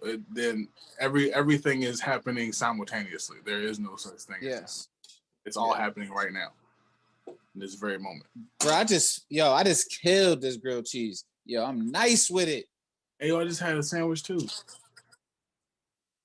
American cheese. American. No, like what brand though? You from got America. From America. Not checking. Hold on. Hold on. Let me see. Oh, Kroger cheese. That's all right. Yeah. No, hold on. First off, if I'm doing grilled cheese, I'm doing ramen noodles. Like it's just that's what Mama used to make. You know what I'm saying? So that's what I do. You know what I'm saying? So like, but I wish I had chicken once. Wish I had chicken ramen. I got beef ramen right now. I cannot eat ramen noodles anymore. Yeah. Because they taste like styrofoam to me. Like my body rejects that shit. Oh, you got COVID. Real. I could see that. I ain't got no damn COVID. Like my body just for real. Like I can't eat a lot of like, no, you heard red the meat shit and stuff. about Like my body just prefers like fruits and plant life and stuff like that. You know what's crazy though is that some of the COVID side effects are like people can't eat meat again. Like that. No, this has been a long-term thing before COVID. Like, nah, you got that. I've just never been that big. You got that long-term COVID. I tell you what, if I ever get COVID, I better not get that one. I'm gonna be pissed. Hey, don't get it twisted. It's bacon on this sandwich right now. It's bacon on this bitch. See, that was.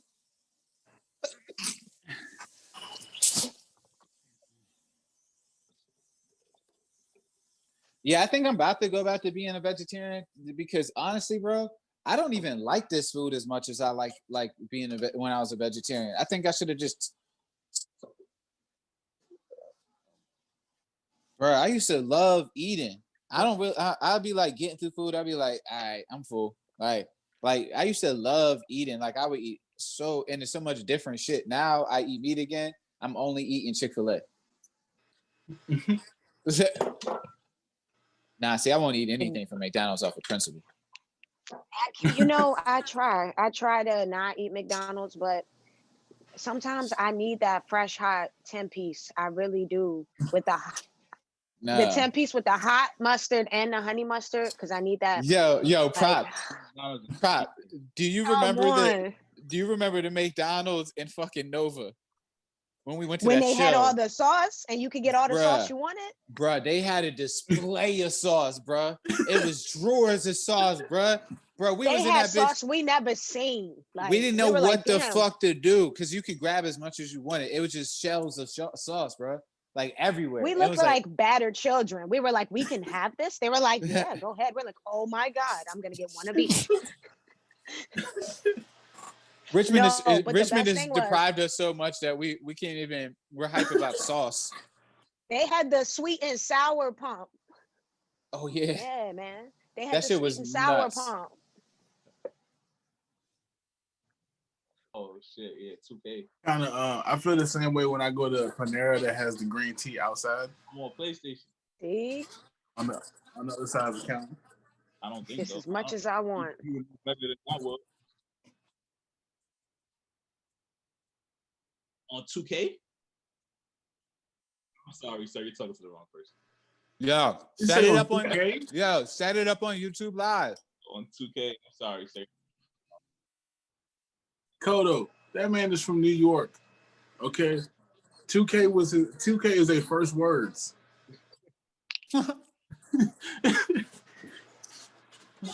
This 2K player got Tim's on right now. I don't know if you 2K, right this second. Anything else, but 2K, Fight Night, UFC, anything like that, you don't. I was ranked on Fight. Wow. Yo, no, I'm not gonna lie though. Kodo's one of those video game dudes. No, I understand, but I was ranked on Fight Night in the world. Like, you know how them. He said. But what number? He said it's levels what to number? this shit. It was like 10 years ago. Yeah. He was ranked 1300 in tier. A lot of people played that game. In tier C. A lot of people played that game. I was ranked. So, hey, I was like that. I'm sorry, Fight Night, I was like that. Anything else?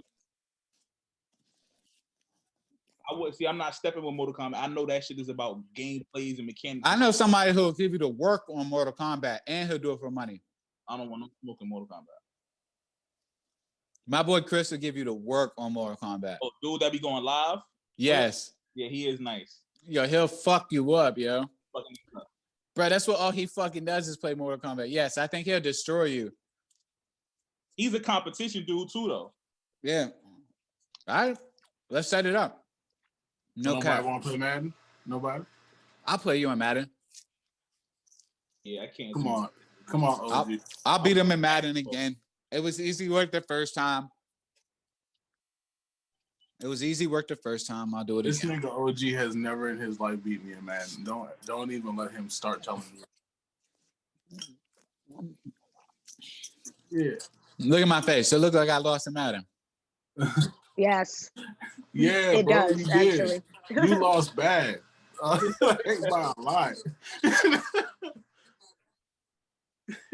This is ramen noodles. This is my bowl of cereal. I just told him I was cooking ramen noodles. You feel some type of way, don't you? Nah, he's just a fat boy. Boy saw what he wanted to see. Just to say, he's funny, man. He's a funny guy. Who? Kodo, he just said some funny shit tonight. What did he say? I'm just tripping. He was like, I would not accredit Malcolm X as a civil rights leader. What? Hold on. When did this happen? This is when I was chasing my dog. Oh my God. Yeah, that's how we got on the combo. That's what I was like, nigga, can you explain that, please? Like, what? What the fuck? So what did he say then? What did he? He said he didn't agree with the violence. You forgot what? He didn't agree with the violence. He didn't agree with the violence, the supremacy of the violence. Which I mean, he got a point for his own opinion. That's fine. We did not agree with him, but I mean, he made his point. Tricky subject. Tricky subject. Yeah, no, but it's all good. It's just funny hearing everybody's perspective. It is. Yeah. It is wild to think that people think that that Malcolm was too radical. Because they like to push that subservient, narrative. So that's why.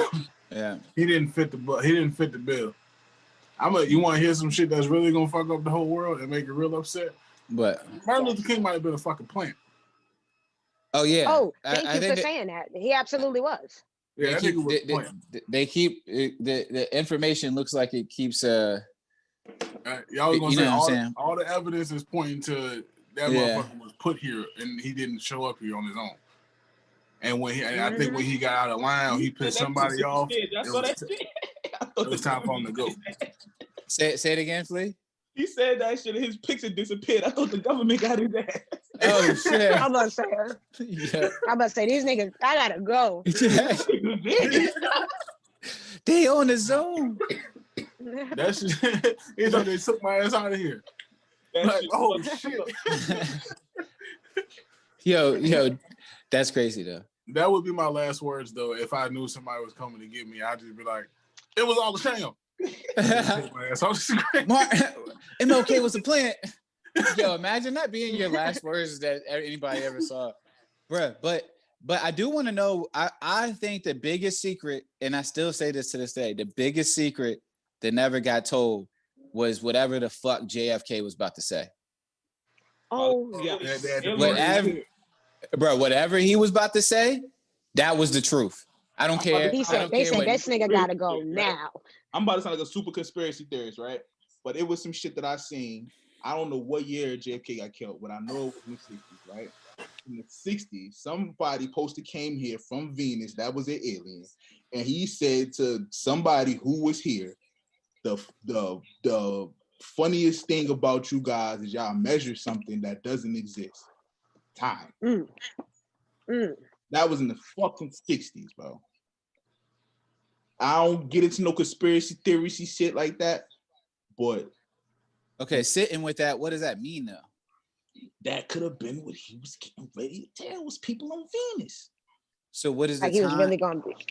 What they were gonna tell us about time and what does that change? Man, what finding does out it change to understand time? This in the 60s would have changed everything. Nigga, time, knowing time, like being like whatever beyond our own scope of time right now, like whatever the truth is about time would change human life altogether. Our entire existence is based on time. Greed, our number one problem in humanity, greed, is based on time. Niggas trying to get as much as they can before their time is up. They're trying to buy more time for their family and for more generations. They're trying to make their time. So are they saying that that we're fighting for time, but like really we don't need to because we're gonna have another life or something like that? We'll never know. JFK got popped. Yeah. That nigga got shot. Ain't gonna know until. And nobody know how he got shot. No one knows. And they blamed it on one dude that was eating a sandwich 3 floors down from where they found the gun. But I don't want to get into it because I'm trying to get taken the fuck out of here. All right. I'm just saying there was a lot of bullets in that car for somebody that just only shot one bullet from way, way far away in a book suppository. There was also the thing called if you want to fuck your mind up, look up the magic bullet theory and tell me how the fuck that's possible. You tell me how that happened. What's that? The trajectory of like how it got to him? Nigga, they said this is my 20th century teacher was my favorite teacher ever because he was the first person that opened my mind to think beyond the school book. He was the first person that taught me I could think for myself based on the information I received. And when he taught us about the JFK assassination because that's what we were talking about at the time. And then he cut the projector off and he put his foot up on the desk. You know what them teachers be doing sometimes? They put their foot up on the chair or on the desk or something like that when they about to give you that real shit. Yeah. And so he cut the projector off and he was like, now, you know the whole story, like the official story of what happened to JFK. But here's some shit you might not know. JFK was about to bring down the fucking mob. The only people that can change a president's route the day before he's supposed to go to a parade or at any point in time is the Secret Service. No one else can change his route. The day before they went to Dallas, JFK's route was changed. He was supposed to go straight down the street, and then they changed his route to where he had to go around the roundabout right in front of the book suppository where he supposedly got shot from. He was supposed to go straight through the underpass. He would have never been able to be shot from there if he had gone the route he was on the night before they changed his route. The magic bullet theory is there's this one bullet that somehow traveled, and I can't remember the exact path anymore. It's been like 15 years now since I was in 10th grade. Yeah. But the bullet supposedly went through JFK's shoulder, went through his wrist, popped out his wrist, went through the front seat, hit the dude in the front seat, in his side, and his wrist, and bounced all over the place in the car and was completely intact. They found the bullet completely intact. It wasn't smashed, it wasn't destroyed, and it traveled through 2 people. And like it did like a loop-de-loop. That was the part that fucked me up. I can't remember if it was through the guy in the front seat's wrist, but like the bullet curved somehow while it was inside the dude's body. Like it turned and hit him somewhere else. They're saying this one bullet did all this damage because they had to push the narrative that only one shooter was present. Oh, okay. That's what I was wondering. Why? So if you find 7 exit wounds, you know what I'm saying? You like, that's crazy. How the fuck did this one dude shoot this many times into this car? He couldn't have. So they literally thought people would believe, and people have believed for 50 years, that or 60 years now. Goddamn. There's just one bullet that traveled through two people and came out completely clean with no damage whatsoever. Like it came straight out the fucking clip. So my question is, do you think that people that are in control have these, quote unquote secrets? Do you think that they are holding them from us for our own good? Do you think that's even go ahead. Well, think about who's implicated. Who's implicated in that situation? The Secret Service, which means if that's true, if what I believe is true, what really happened is what I believe, then that means our own government, with the aid of the mob, assassinated its own commander-in-chief in front of everyone in broad daylight. Imagine who's implicated in that. Like, why would they ever tell us that? Our country would be in an uproar. How would we trust our government? This is why I don't trust the government, by the way, because I truly believe that there's some funny business going on. And regardless of what actually happened, I know I'm not getting the full story because the full story don't make no fucking sense. Yeah. There's just too many details that are like, yeah. It sounds to me like you sticking this story together with duct tape, nigga. I can see the holes in this story, and they're pretty evident. And somebody needs to explain to me. Can I ask what was the explanation ever for Black Wall Street? Explain. Is that the joint that happened when they bombed the neighborhood? It was a terrorist attack. Yeah. They called it a terrorist. Was it in Philadelphia? It was Tulsa, Oklahoma. Oh no, Oklahoma. Yeah, they said that it was a. There was another bombing. There was another bombing in Philadelphia, though, right? Where they bombed a black community. Okay, so that was but that was different. Black Wall Street was like literally Black Wall Street. It was where the money was for black people, and the official story is that it was just like a random racial act from white people who were angry that black people were making money, and they went there and they set fire. The actual story, them motherfuckers was bombed, bro. That was the government, nigga. That wasn't no random. That wasn't the Proud Boys. The Proud Boys didn't do that. So I don't think anything. Absolutely. Absolutely. I don't think. Why not? What do you mean? It's been the government's agenda for the longest time to make sure that the black race is not elevated. That's even why they had shit like COINTELPRO to make sure there's no rise of a black messiah in their own words. Right. Kodo.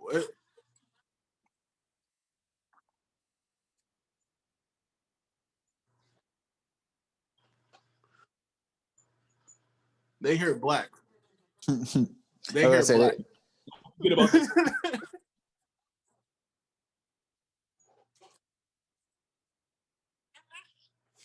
Not back then.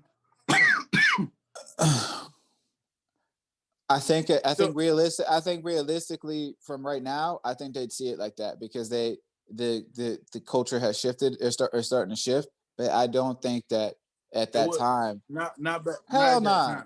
Nah, it was just like fuck everything that's black, and they made sure they still doing it. So they blew up a fucking. So my question though, hold on, real quick, is they blew up Black Wall Street. Is this like a building? It's like it was a whole community. It was a whole entire. There was banks and churches and shit, nigga. Like there was a whole community. Okay, so they bombed the whole Black area. Wall Street. Yeah. Oh my god. And Black Wall Street is the most popular, but this happened in multiple black communities that were thriving across the nation. The one I found out about in Philly. They did that in Philly as well. Yeah, it was a bunch of them. But that was like the equivalent of blowing up Black Manhattan. Yeah. Like, that's like that. That's why it's the most popular one, because that one was the one that was like, yo, this is like Mecca for black people in America, right? That could have changed the infrastructure of black people. It would have changed everything. It would have erased probably 50 more years of ridiculous racism and deaths unnecessarily at the hands of angry white men. And that's probably why they got bombed. They left Europe so it could be their turn. It's hypocritical. Everything that fucking America stands for is so hypocritical. They left Europe so it could be their turn, nigga. Not because they didn't like oppression. It was because they wanted to be the ones doing it. Yeah, facts. Like I don't like what you're picking on people for, but I got some other ideas about what we're gonna pick on them for. Like, I don't want to be the poor one anymore, nigga. I want to be rich. So if I can't get rich here because I live in this patriarchy where there's a king and I'm not related to the king or the royal family, I'll never be rich. You know what? Fuck this place. I'm gonna go find a new home to be in, and I'm gonna be the one that's in charge. Yeah, because we also get pitched the story that America was like revolutionary when really it was treason.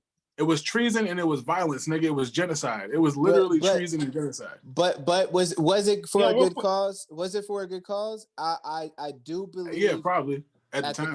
At the core of it, it was a good cause. Hey, 1 second, real quick, y'all. Hey, y'all seen the conspiracy that all of the presidents except Donald Trump is related? Yeah, I've seen that before. Yeah, all the presidents. Yeah. They all come from the same except bloodline. for Trump. Except Trump. I have seen that. Do you think that's why the energy feels so fucking off? Like if we get, I mean, we getting real deep into it at this point. But like, you think that's why it just feels different when he president? Like when Donald Trump became president, the world felt different. Everybody been trained probably from the beginning of their life, and he just won a popularity contest. Right. Yeah, like it really just like everything about it just felt off. It felt weird and different. It felt like it wasn't right. Yeah. What if our bodies just recognize that shift? Like, what if all of them are really related and our bodies just recognize the shift in energy? Where like this isn't the way it's supposed to be. This person doesn't belong here. No. There is something to. There's gonna be some type of case study, some type of historical reflection on the fact that, as bad as Donald Trump's reign was, there will be a study on his positive effects on what happens in politics. I think a lot of his negative shit is going to lead to a lot of positive shit. I think you're right about that. I agree because it checks people. Like, yo, this is what we allowed to happen because we have not taken control. We've been letting it coast for generation after generation. Our parents taught us how to coast. Their parents taught them how to coast. And Donald Trump woke everybody the fuck up and said, okay, well, if you're not going to pay attention, this is what can happen to you. I think that's a good way to say it. A lot of his negatives will be positives in the future. You know what I'm saying? Yeah. And that makes me hate him even more because you're like, well, that's kind of what he said. He did say he was going to make America. He said he was going to make America great again, but not that. It was more about like he said, I'm going to come here and shake shit up. Like by George, if he ain't do it. Yeah. If he ain't shake the whole world up. He did shake that shit up. That Kanye song Power, that is literally about him. About Donald Trump, yo. No man should have all that power, yeah. I mean, I'm not gonna lie. When I remember sitting and watching the election and him winning and feeling scared, like, because I didn't know what was gonna happen. That's what I was talking about, the energy shift. Yeah, but that was also, again, it turns out to be a blessing in disguise because we really learned not that anything Trump said, but like we really learned a lot about Hillary. Like, you know what I'm saying? Like we learned a lot about Hillary, and I think that was a bullet that everybody dodged, if I'm being honest. Yeah, I agree. Honestly, Hillary kind of a evil ass person for real. Yeah, like she. Yeah, I was gonna say the Clintons in general. Like, let's stop capping, yo. There was a point where the Clintons were the white family. Like they were, like Bill could walk into any cookout, any, you know what I'm saying, any situation, and Bill was the man. You know what I'm saying? They're also terrible people. Yeah, no, I know, but yeah, that part. But you gotta remember, Black people were also coming off of Reaganomics, coming off of George Bush 1, and they finally got a Democratic president back. So they celebrated the fuck out of him because nobody could have perceived that there could be a Black president. He was the closest thing they felt. So he got a lot of praise during that time. But in reality, before then and after then, niggas know that Bill Clinton ain't no like good guy. I do it based off good people. I do it based off it. Yeah, I was about to say I do shit based off of energy, and for a long time I had a perception that Bill Clinton was a good person, but like all the jokes and the more you realize like how much of a piece of shit he is, you're like, yo, he's really not that good of a person. Like the sexual allegations, the shit, the way he's actually, as much as I don't like Hillary, the way he's publicly treated her, like yo, he's really never been a great.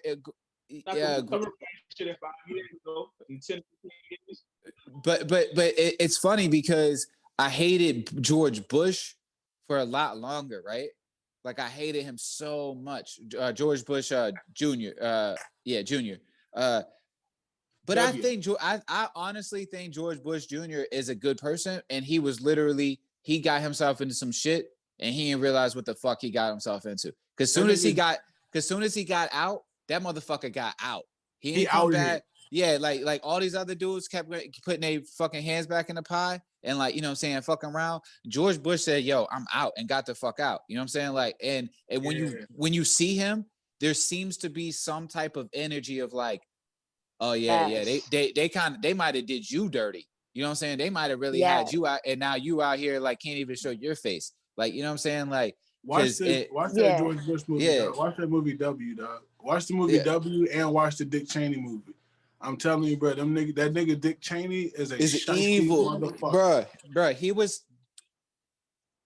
in the face. They went quail hunting, and they went quail hunting. You know, quail hunting, the rich guys, they go out to this place where they stand in one spot and you just shoot straight forward at the quail, and everybody, all you and all your friends is lined up. He said that he shot his friend in the face, who was beside him, shot him in the fucking face with birdshot, and said, I thought it was a quail. And niggas just let that rock. Nobody asked no questions. Yeah, but his mans didn't die though, did he? His mans didn't die. It was birdshot. He didn't kill him. It just hurt like shit, I'm sure. But he shot that nigga in the face, and nobody said nothing. Niggas took whatever Dick Cheney said and was like, I bet it was an accident. The friend apologized. Imagine the conversation they was probably having, yo. No, the friend apologized to this nigga publicly. He publicly apologized to Dick Cheney. He apologized to Dick Cheney for getting shot in the face. He apologized to Dick Cheney for the fact that people were talking shit about gangster Dick Cheney for shit. That's real gangster shit though. Like for real. That's mob shit. That's mob shit.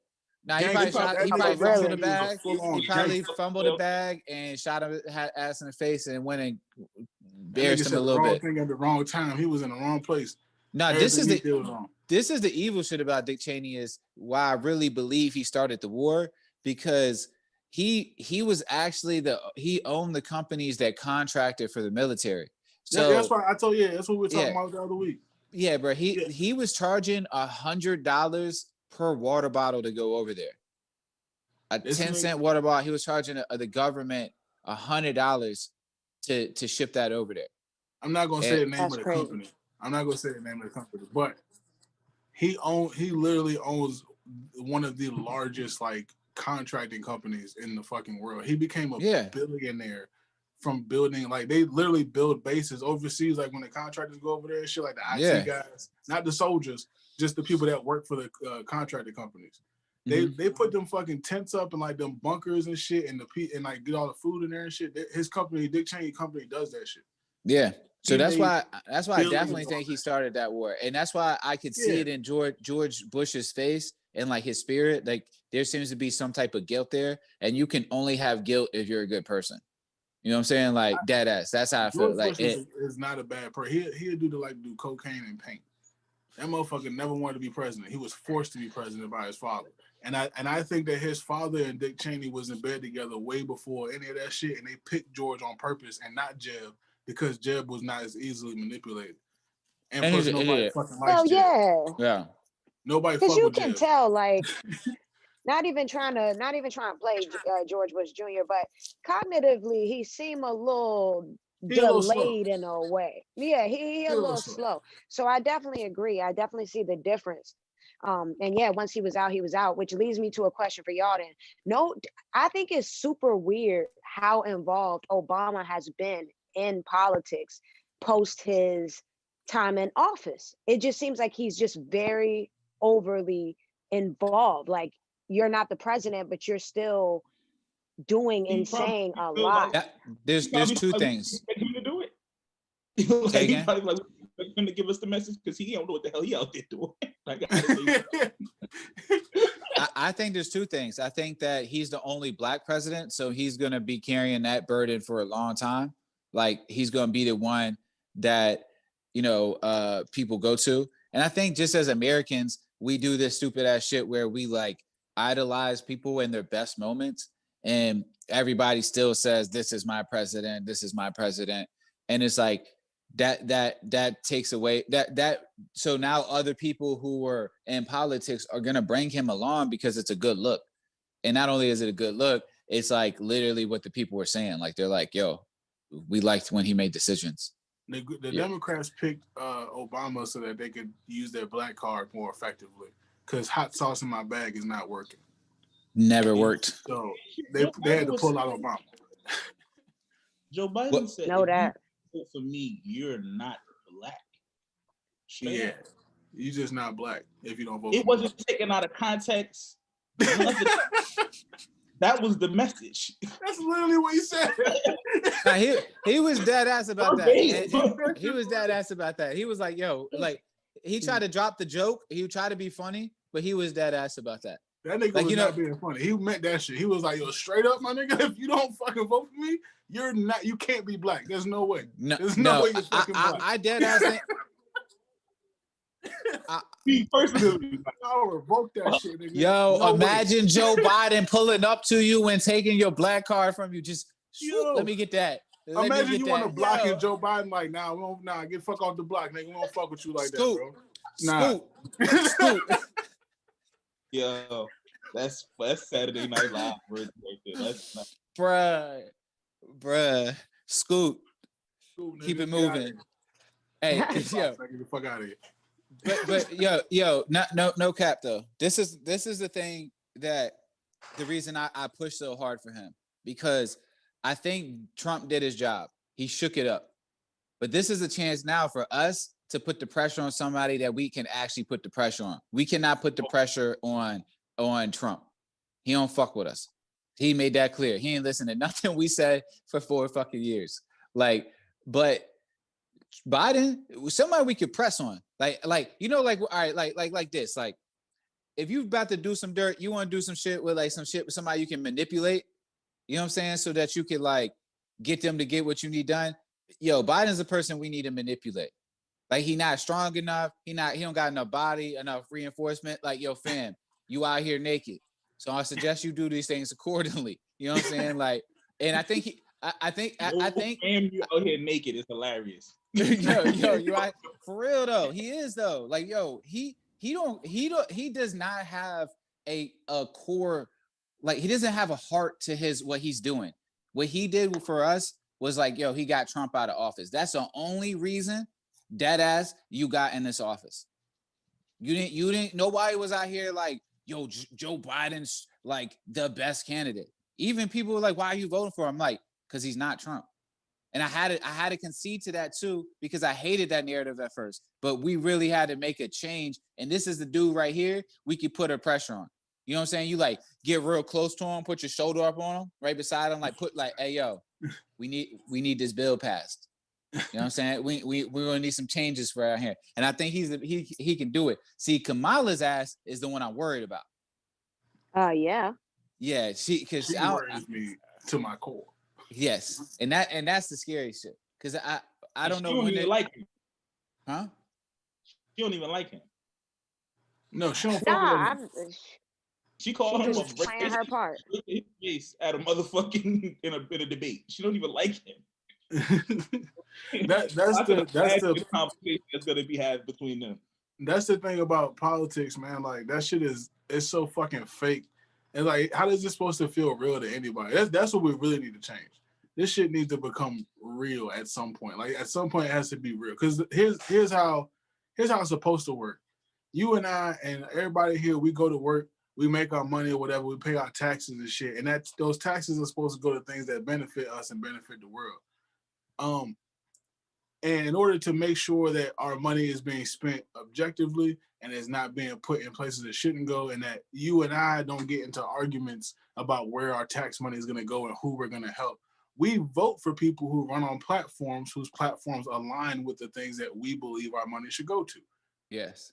The problem is that during the fucking political race is such a goddamn show and such a performance that we got people that are willing to say that they're going to spend our money in this way, and then we elect them, then they get in there and they don't spend our money the way that we said we wanted to spend, because these people are not really running a campaign.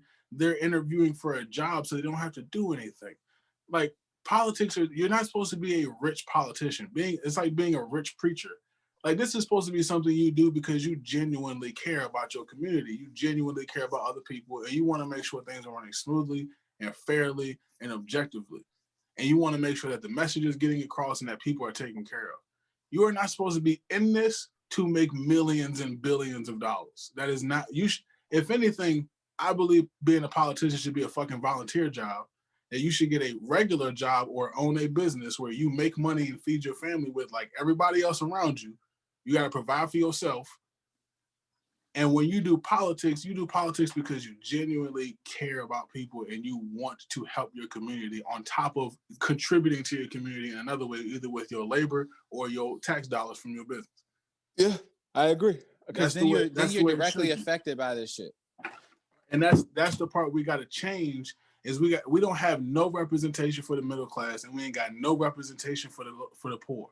And I don't mean some rich white dude saying that he's for the poor and for the middle class. I mean an actual person who works a middle class job. I want to see somebody from T-Mobile that makes $13 an hour, $14 an hour.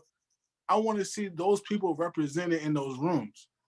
I don't want to see them ignored. Those people who are poor and can't afford to eat every day, they have zero representation. All they got is rich dudes that are saying, I care about you poor people. I want to take care of you poor people. And then they get in the office, and whether it be politics or they just bullshit. They fucking lie, and they don't do what the fuck they said they're gonna do. Even if I gave them the benefit of the doubt, man, like these people are gonna make decisions based on who they are as people, and they've never been in that situation before. They cannot accurately represent people they have never lived like, never been around. You don't know what it feels like. I'm not giving them that, because at the end of the day, you knew what it was when you ran on that platform, and that's what I'm saying.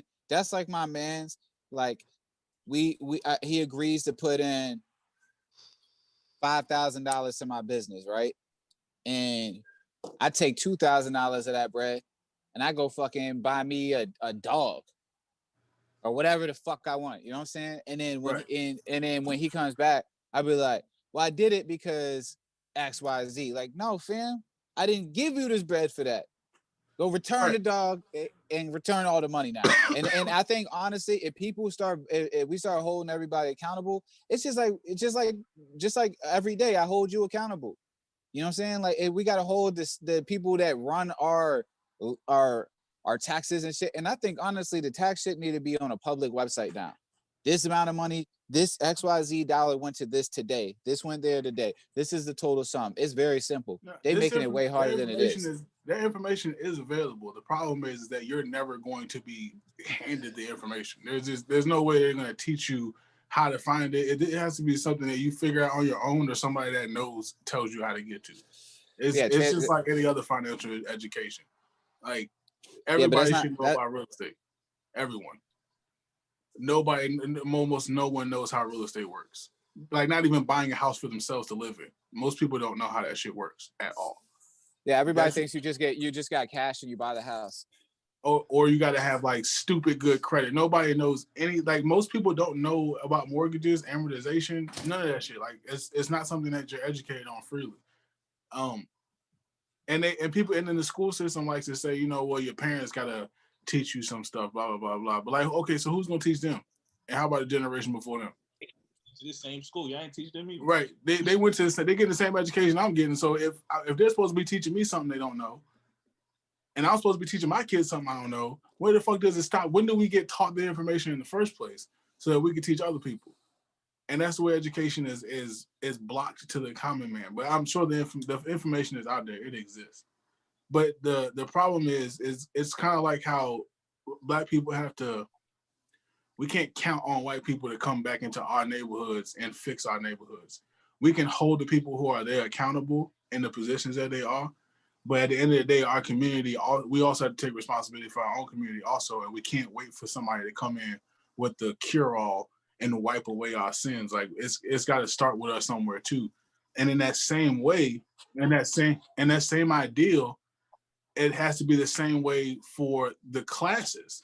Like the poor people need representation. The middle class needs real representation. Not a rich white dude who says he represents them. I'm talking about an actual person who lives that life, who is a part of that community, knows what it feels like to be a part of that community, actually representing those people on Congress's floor. In the same way that we need actual Black people, and not just people who say they care about Black people, but actual Black people to step up and do something. We have so many billionaires now.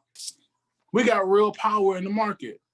We could be doing more. I know people would be like, why are you counting that nigga pockets? Why are you doing this, blah, blah, blah. Like, well, what the fuck is the point of raising these people up to this level if they gonna forget about us when they get there? Or they're not gonna, it's cool that you put a hashtag up and shit, nigga, but like, I can put a hashtag up because I make $13 an hour, nigga. I'm doing what I can.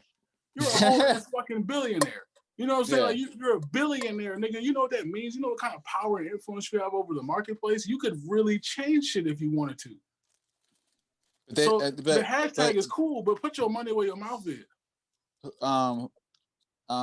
But then you get to the point of like, there's a lot of people that get to that level and they're so worn, bro. They're so worn and they're so bitter because of the things they had to do to get there that it's hard for them to be like, justify like, well, y'all got to get it too because this is what I went through. But you know what I'm saying? Like that goes that Jay-Z shit where he's like, Hove had to go through that, so you don't have to go through that. You know what I'm saying? Like that's what it's supposed to be. Yeah, but a lot of people don't see it like that. They see it as like, oh, I went through it. Now you got to go through it. Like that's the whole point. It's like, yo, if you went through it, you could find an easier way, my friend. Send it over here, and maybe we could build, and we could make it even better for the next people after us. And I don't know why people don't see it that way. Like, bro, if we all try to get to space 100, and you make it all the way to 50 in your lifetime, why would you make me start at 1? How the fuck we ever gonna get to 100 if everybody got started at 1 every single time? Yeah. Even if you only make it to 10, show me 10 so I can get to 20 and I can teach my kids how to get to 30. Otherwise, if we keep starting over at 1 over and over again because you feel entitled to your success because no one helped you do it, even though that's not true because every single piece of success comes from consumers and workers. So your money came from us. All of us contributed to you being rich and famous, nigga, because you wouldn't be shit if we wasn't listening to you. You wouldn't be shit if motherfuckers wasn't coming to your concerts. But not just that, you know what I'm saying? Like anything, any business. Like if you don't have consumers, you don't have a business. No, there's no money. There's no money without people buying shit. Somebody has to spend their money in order for you to have it. There is no such thing as a rich person that with no customers. It just doesn't happen that way. Somebody's buying something somewhere. Somebody's using something that you get value from. And so, and due to that, if you feel no obligation, it doesn't make any sense to me because then you're just setting everybody back. What's the point of that? What was the whole point of you even getting where you at this point? And you get on the internet, and these celebrities love getting on the internet, going on talk shows and going to these conferences and screaming real loud and talking real loud for us, and they pump us up and they make us feel real good about ourselves and empowered. And like, but we're not just fictionally empowered. We're not just empowered by words. We are actually fucking empowered. We have multiple billionaires just in the music industry. We have Black people across every industry in the fucking world. We invent real shit. We create systems. We create a lot of shit. We have a community that is rich with knowledge and money. There is no reason why we should still be yelling at white people to come save us and help us. There's no reason. And in the same way, I feel like the classes need to be represented.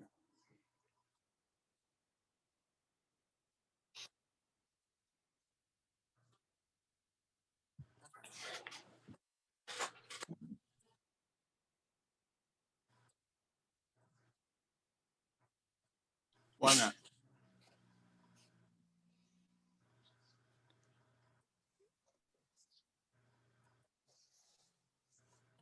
Why do you feel that way? I hold on. Before let's just do this. Then why is the economy always the most successful following a Democratic presidential nominee or president? And that is historically fact since I believe the Reagan era. Who is Mr. Moneyman? And then let's talk about how. You know what? I'll let you finish because there's so many holes I'm gonna poke in this. But you know, go ahead.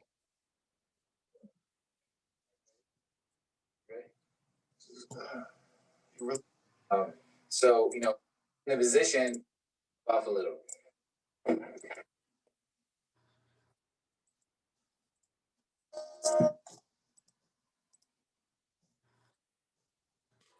No, I'm not looking at you crazy because of that. I heard some weird background noise.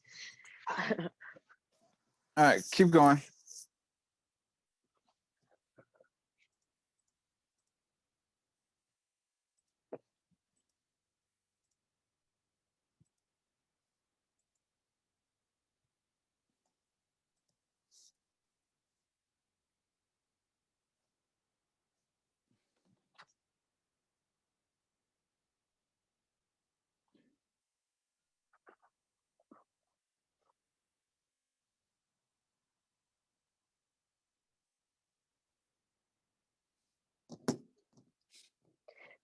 All right, so for the people that can't hear Kodo, Kodo is saying liberals cannot run sustainable government. Is that what you're saying? Because of their economy.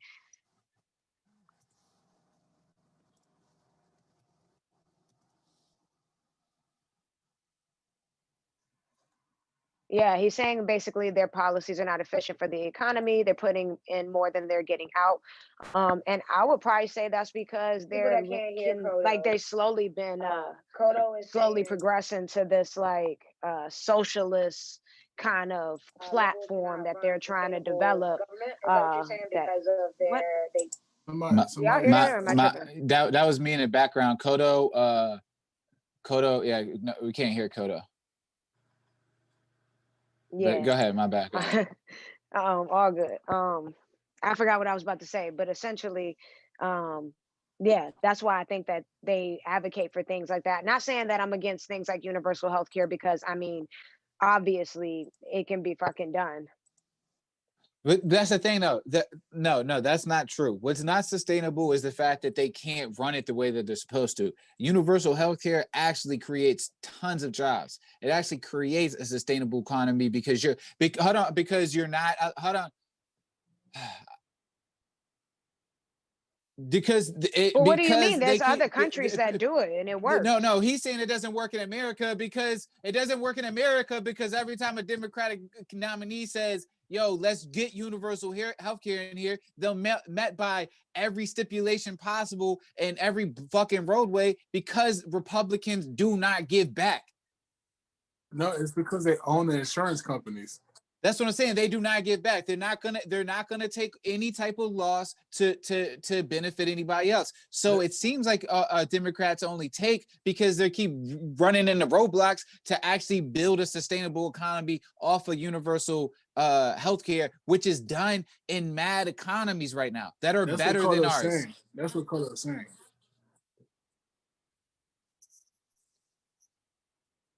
No, they didn't.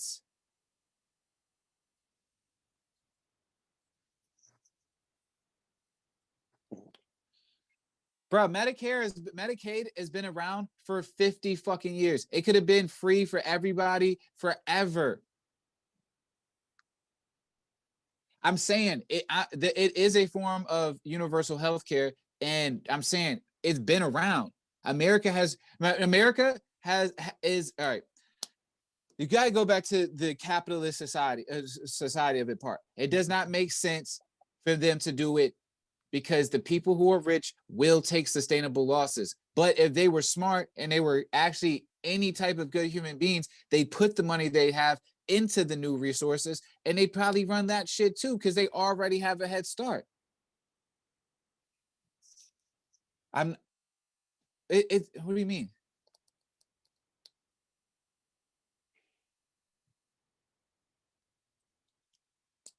So nobody says it has to only be universal health care. It should be universal health care with a private option, but at the end of the day,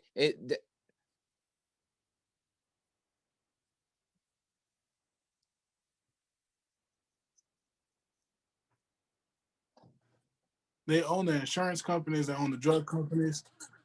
What? Okay, but then why are they fighting it, Kodo? Why is it a constant fight for them if they're not going to take any losses? I know why they fight it. They fight it because that money is what they're using to fund their friends and themselves. So like how Dick Cheney was able to finesse a presidency to become a billionaire is by not using that money for healthcare and free education for people, but using that money on military spending. See, when you get to dip your hand in both pots where you could divert funds to military spending, where you can tell the president how much money that you're going to allocate to government contracting, and you also own a government contracting company, you're feeding yourself. You're just giving yourself money. There's no room in that scheme for being a good person and giving out free healthcare to everyone. The money is there. I posted about this. The money is there, nigga. Like, we are giving up this money. It's going somewhere. The problem is that's just one person. Dick Cheney is just one Republican, just one dude feeding himself billions of dollars. How many people have been doing that since the government fucking started? Well, let's just break it down simple. The Republicans have run the economy for the last 3-4 years now, and it's shit. It was doing well. It had no contingency plan though. So it's high risk. It's high risk, high reward, and that's not sustainable. So it just can't be blamed on a Democratic thing, man. Like it can't.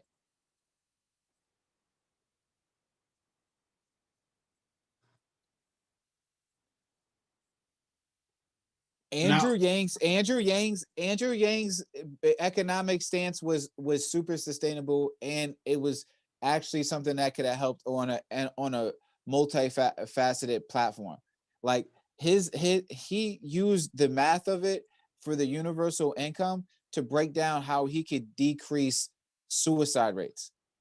Bro, that's an excellent ass fucking point too, because another big universal thing is universal education, and a lot of people if you just look online and read the comments, the way people feel about it is, I don't feel responsible for educating other people. If you want to get an education, then you need to get out here and go get an education. But I think that a lot of people ignore some of the nuanced facts of living in some impoverished communities where college really does not feel like an option, or may not actually be an option for a lot of people. And you would be surprised how you could change the dynamic of an entire community by offering free education to people. Because if people live their entire lives thinking that they'll never go to college, that leaves a door open to a lot of decisions being made incorrectly. When you feel like you don't have no other fucking choice, you influenced by the people that live in your neighborhood, you influenced by your television and social media, and then you influenced by your own parents and your own grandparents and the things that they've gone through. If you got people living in the system their whole lives, and that's just the way they do things, and you don't feel like there's an exit door, there's nowhere else to go in your life. Like this is how it's always gonna be. You just steer into the curve eventually. You know what I'm saying? Like you just start you get met with the right person in the right circumstance at the right time to make the wrong decisions. And that's what happens to a lot of people. And people would love to say, there should be less crime in the world. These black neighborhoods are so fucking bad. These projects are so bad. They're so violent, blah, blah, blah. They like to call us animals and all that shit. But like, could you imagine if a kid grew up his whole life knowing he could go to college? Not thinking or hoping or dreaming he could, but like, if you really want to go to college, don't worry about it. Just go. You can go wherever you want. Imagine how that changes the way people make decisions. Some white people grow up knowing that that's their life. Right. It's going to happen. That would have helped me a lot too, because I was so scared. I was so scared because my culture got shifted when I went into foster care, and all of these kids, they all knew they were going to college. They even had which ones picked out, and we were in middle school.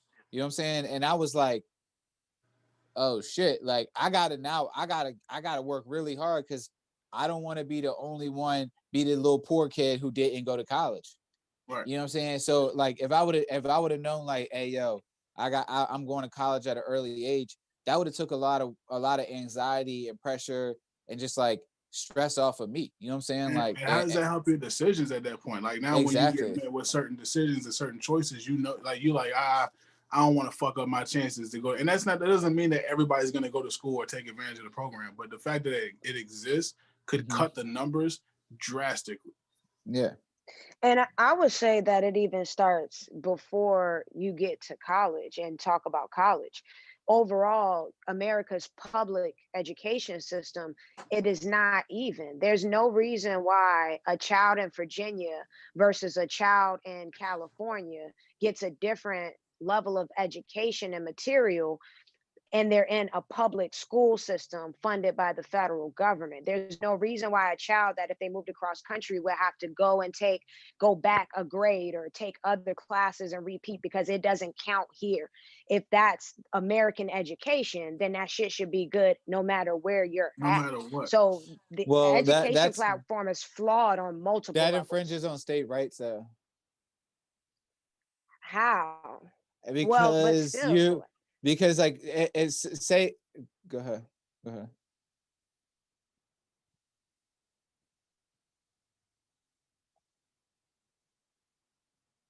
I understand that, but my point is, I'm saying it's stupid that it's even a chance or a possibility that one state can offer less than another when it comes to educating America's children. No, I think there should still be a base or a standard. You know what I'm saying? Like a real standard across the board. Like you have to, federal standard. Like, yeah, and then they can add on stuff like if they want to add on state history or if they want to add on like, extra, courses available and shit like that. But like, yeah, I agree with you. There's no reason. Like this math, if you're like, oh, this math is not good enough, you got to take this math. It's like, that's weird as wait shit. a minute, but if this is the foundation, you telling me none of my math counts at all? There's nothing. Like, so why did I do this? You see what I'm saying?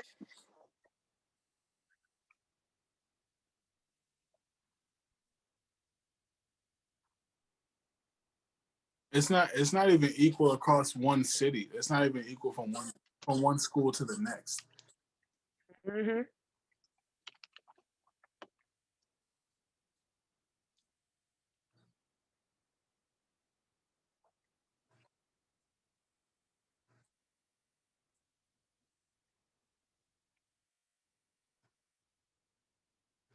Yeah, and that's you follow the money. Makes a decision. That is the level of greed we have to get rid of. Like we have to get rid of that level of greed. And I honestly don't know how you do it. That's the one thing I really don't even have an idea about. Because as long as you have a human element involved, it's always susceptible to greed and corruption every single time. Because you can say like, okay, well, we just need to replace the people that's making the decisions. Like, well, eventually it happened again. Anytime you involve money and you allow people certain, like, a lot of people are mad at Jeff Bezos because he didn't pay no taxes. I'm not mad at Jeff Bezos for being rich. I'm mad at the system that allows for somebody that makes that much fucking money to be able to not pay any money in taxes. It's not Jeff Bezos' fault that the system exists and that he became rich and was able to take advantage of it. Donald Trump said that same thing. He said, Joe Biden signed in the laws that allow me to do this shit. Right. Like, and then he was right about that. Like, he was right. He was right about that. And it's been going on for centuries and centuries. Well, that's what's so funny when you do this. Yes. Right. That's why the only way to fix this shit, bro. The only way to fix this shit is completely dismantle it and rebuild. It is too corrupted. It's too far gone. The foundation is cracked. Yeah, the foundation is cracked. The roof is leaking, nigga. Like, it's over with. It's time to knock this one down and rebuild it. There's no saving it. You're not gonna be able to rehab this. It's too many generations passed with complicity, like with complacency, and nobody did anything about this when they could have. There was so all right. So hold on. Well, yes, yeah. The old people fucked us, and that's why that's why I never put on a white voice. I call that the baby voice for old people or for old white people, and I don't do it. I don't fucking do it because they fucked us more than anybody. And they try to make their lifestyle look like it was fucking glamorous while they were fucking being racist dickheads. You know what I'm saying? And like, like they yeah, it was simpler times. We could call the black person the N-word and not have to face the consequences. I didn't have to watch my mouth. People weren't so soft back in my day. I can Go ahead. White people remember the 60s as like Woodstock. Yeah. Like they was on acid. It was like a civil rights movement for us. They were just like partying somewhere smoking weed. Like, right. We was marching in the streets trying to drink at water fountains. These niggas was dropping acid. That's how they remember the 60s. Facts. No, dead ass. So what's funny is that people will get this idea to be like, oh, I wish it was like the 60s because they did such a good job of portraying like how good it looked, like that aesthetic. You know what I'm saying? That aesthetic of no, I'm talking about like when I'm talking about like the classic like milkshake, you know. Oh, you talking about like the 50s? Yeah, the 50s. You know what I'm saying? They like take me to the 50s where, and I'm like, bruh, they was literally the only reason it looks that peaceful is because those white people know there's no black people in there. Like, you know what I'm saying? Like you gotta chill on this shit. You know what I'm saying? Like dead ass. So that's the only reason they look so happy. That's crazy. No, they know there won't be any in there too. Like that. Like that's what I think when I see that. I'm like, why is hold up? Oh, they're racist because in the picture it's all white people. Yeah, and even if that picture in particular wasn't full of racists, it just like that's what that time period feels like to me. It feels crazy. Wishing it was 1950 is a form of racism. I don't care what nobody say. It's a form of white privilege and it's a form of racism in itself. If you're a white person, you say shit like, I wish it was 1955 so I could have a milkshake. Like, yeah, no, you wish your husband could beat you and send you to an insane asylum because you yelled at him. That's what you wish. Because that's what they was doing in the 50s, nigga. That's what was going on. Simpler times. It was simple. It was simple because the nigga used to be able to just punch in your fucking eye. Yo, no, for real, you could really beat your wife's ass and like tell her to sit in the crib. Yeah, go sit down somewhere. So sit the fuck down somewhere. And you're like no bullshit. My girl deadass said she'd be sending me them dumbass memes. She was like, why do our grandparents relationships last longer than ours and da da da? I'm like, because you can leave. It's like I can't physically make you stay here. Yeah, like, it wasn't like that back then. Yeah, your grandfather was beating the shit out your grandmother. You know what I'm saying? She's scared to go in public. She couldn't leave, nigga. It wasn't nowhere to go. Back then, when your parents, like, once you got married, nigga, your parents was not fucking with you no more. They wasn't no moving back home at 30. No. They was fucking with the husband. They was fucking with the husband because he was supposed to handle all the responsibility. So it was like, you better go deal with your husband. Like, that's crazy. Get your girl, bro. Get your girl. Hey, that's your daughter. No, get your girl, bro. Get her the fuck out of my house. She talking about she moving in here. She don't want to be with you no more. Fuck that. Take her ass back over there. That's the way it was back there, bro. All right, let's do this.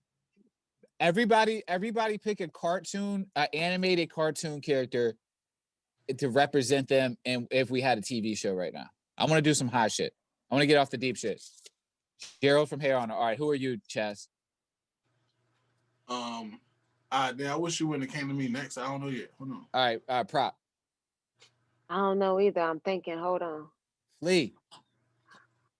Somebody. I know who I am. Cartoon character.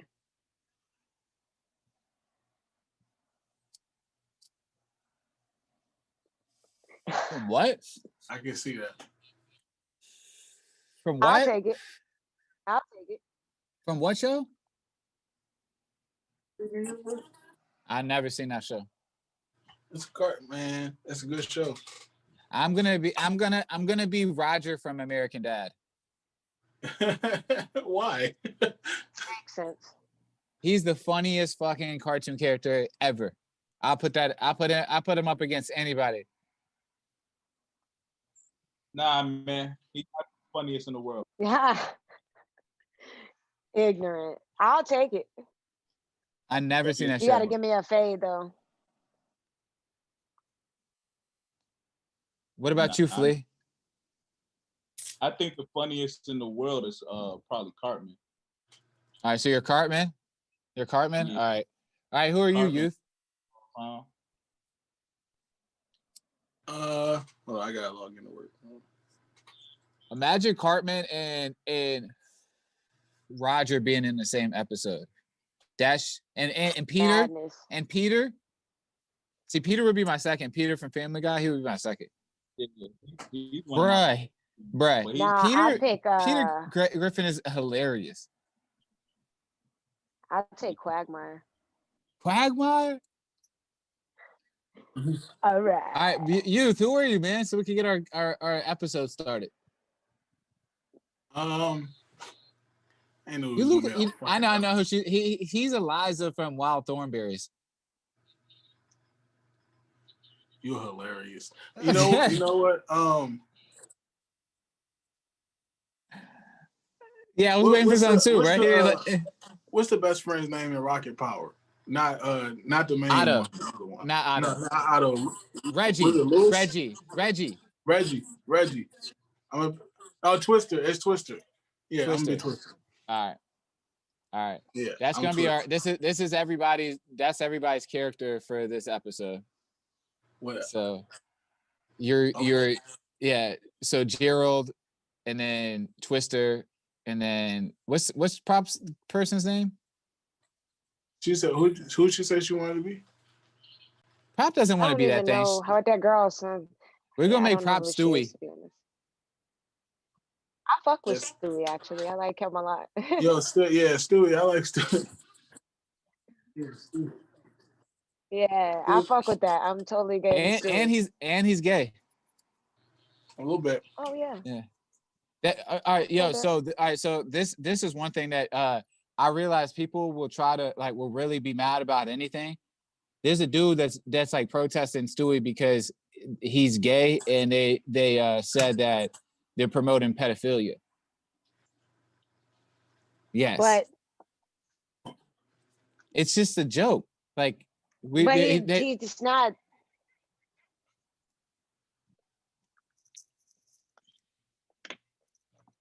My thing is, it's a talking scientist, baby, who wants to kill his mom. And the weirdest thing to you is that he's gay. I was gonna say, I would think maybe the old man that's always him too. Yeah, but his is blatant. His is blatant though. Yeah, but I'm like, it's not like Stewie's. It's not like Stewie's sitting on Peter's lap and going, ooh, you know what I'm saying? Like, but he does allude to that with other males throughout the show. Like he has a decent point, you know what I'm saying? But the thing is, I think the thing is where we gotta as a society, we gotta get back to some shit is just a joke. Just let it be a joke. We've warped ourselves into thinking everything is mischievous.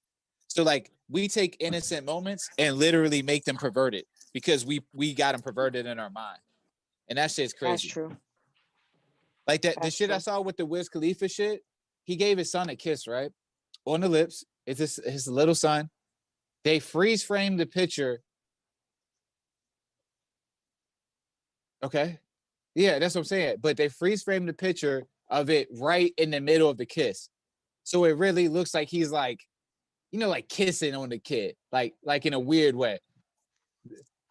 The internet did this. This is a thing. It's going around Twitter. And they're calling him a pervert or whatever. And I'm just Like, you know how sick of a person you have to be to take a video, wait for the right moment, and probably had to redo it a few times. So you're watching this multiple times, trying to get this perfect frame right of him kissing his son, and then going to the and then going to the internet and posting it. A grown man kissing a kid. Yeah, you're the pervert. You're the one that's the pervert.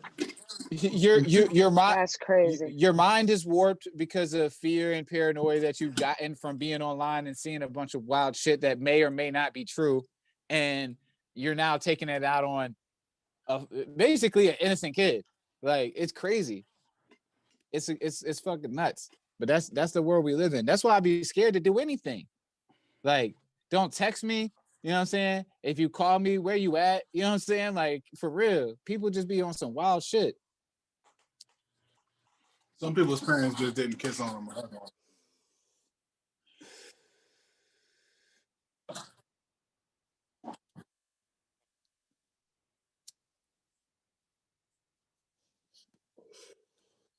Yeah. Now, we've already had that, but just about some other shit. No, baby, I wasn't out with her. We was at it. We that was just a fan of prop I was taking a picture with. You know what I'm saying? It was nothing. Yeah, we went back to the crib, but we was just listening to music. Youth was with me. Yeah.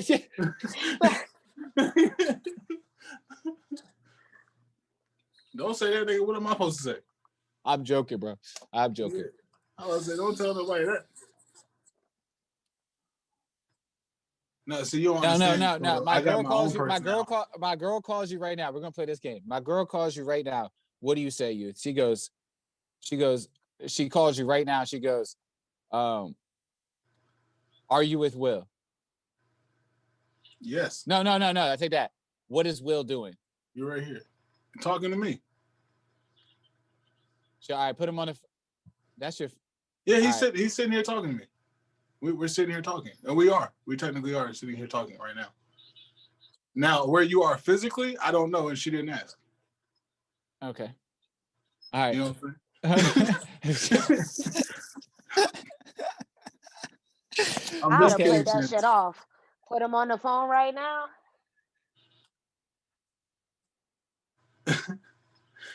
Nah. See, that takes all the responsibility. I would have made some shit up. I'd have been like, yeah, he ripping and running around here. Oh, hold up. Let me tell him to call you because my phone's about to die. All right. Hang up. Hey, you better call this bitch. She fucking looking for your ass. She looking for you, nigga. All right, call her right now. All right, Flea. Your turn, yeah. I don't know if you can top that, but go ahead. See if you can. That's perfect. Yeah. I'm definitely all right. Let me see if they call me about y'all. Let me see what am I saying. All right, what is Prop doing? Oh shit. I'm about to talk to her right now. I'm gonna tell her to holler at you. There you go. Yeah, there we go. But now I can't top yours, so I had to think of something. Yeah, I can't top yours. Yours was the best. That was the best.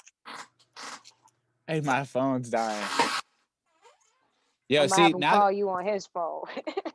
now that I have a kid on the way, I can't let my phone die, or I can't put my phone on silent anymore, and I hate that. I don't like the sound of a phone. I hate it. It's anxiety driving. Oh my God, yes it is. I think it's a broke thing. I think we just broke. That motherfucker might be a bill collector. I was about to say, I wonder what psychological issues that comes from. Like what trauma that is. When you don't owe nobody, when you don't owe no bills, you know what I'm saying? Like, you good. You like, oh yeah, this is probably Grammy. Like, for me, it's like, who is that? This could be anybody. Who is that? Is that Virginia Department of Education again? Because I don't got it. I don't got it. Them motherfuckers like to call me from every number, bruh. Like, you're not gonna get me. You're not gonna get me. I'm gonna pay that loan soon as Joe Biden forgives it. That's when that loan's getting paid. So holler at me. Like holler. Yeah. So no, that's been the biggest that's been the biggest duck and dive I've ever had. Like when I was younger, I dodged some bills. I'm not gonna lie. I pay all my debts now, but like that U.S. Department of Education, man, that's been the biggest duck and dive, bro. I'm not paying them people. I ain't even get a degree. Get a degree. Fuck them. They have like a program where you can pay like, you can tell them you ain't got no income, you can pay like $5 a month. And suck my dick. No, well, it'll take it out of default status, so you won't be in default on it no more. Nah, I'm not in default. I'm actually paying. I'm just talking shit. I did. I got a monthly payment and everything. You old bill paying ass nigga. This nigga responsible. Look at this nigga. My shit was in default, but I did like the little $5. No. My shit, I didn't start paying my bills till I got out of jail. Let's just be very clear about that. I was like, fuck them people. I got cash, and I did have cash, so I was not worried about them at all. And then I got arrested, and I ain't had no more cash, and I was like, shit, like, I didn't think about this.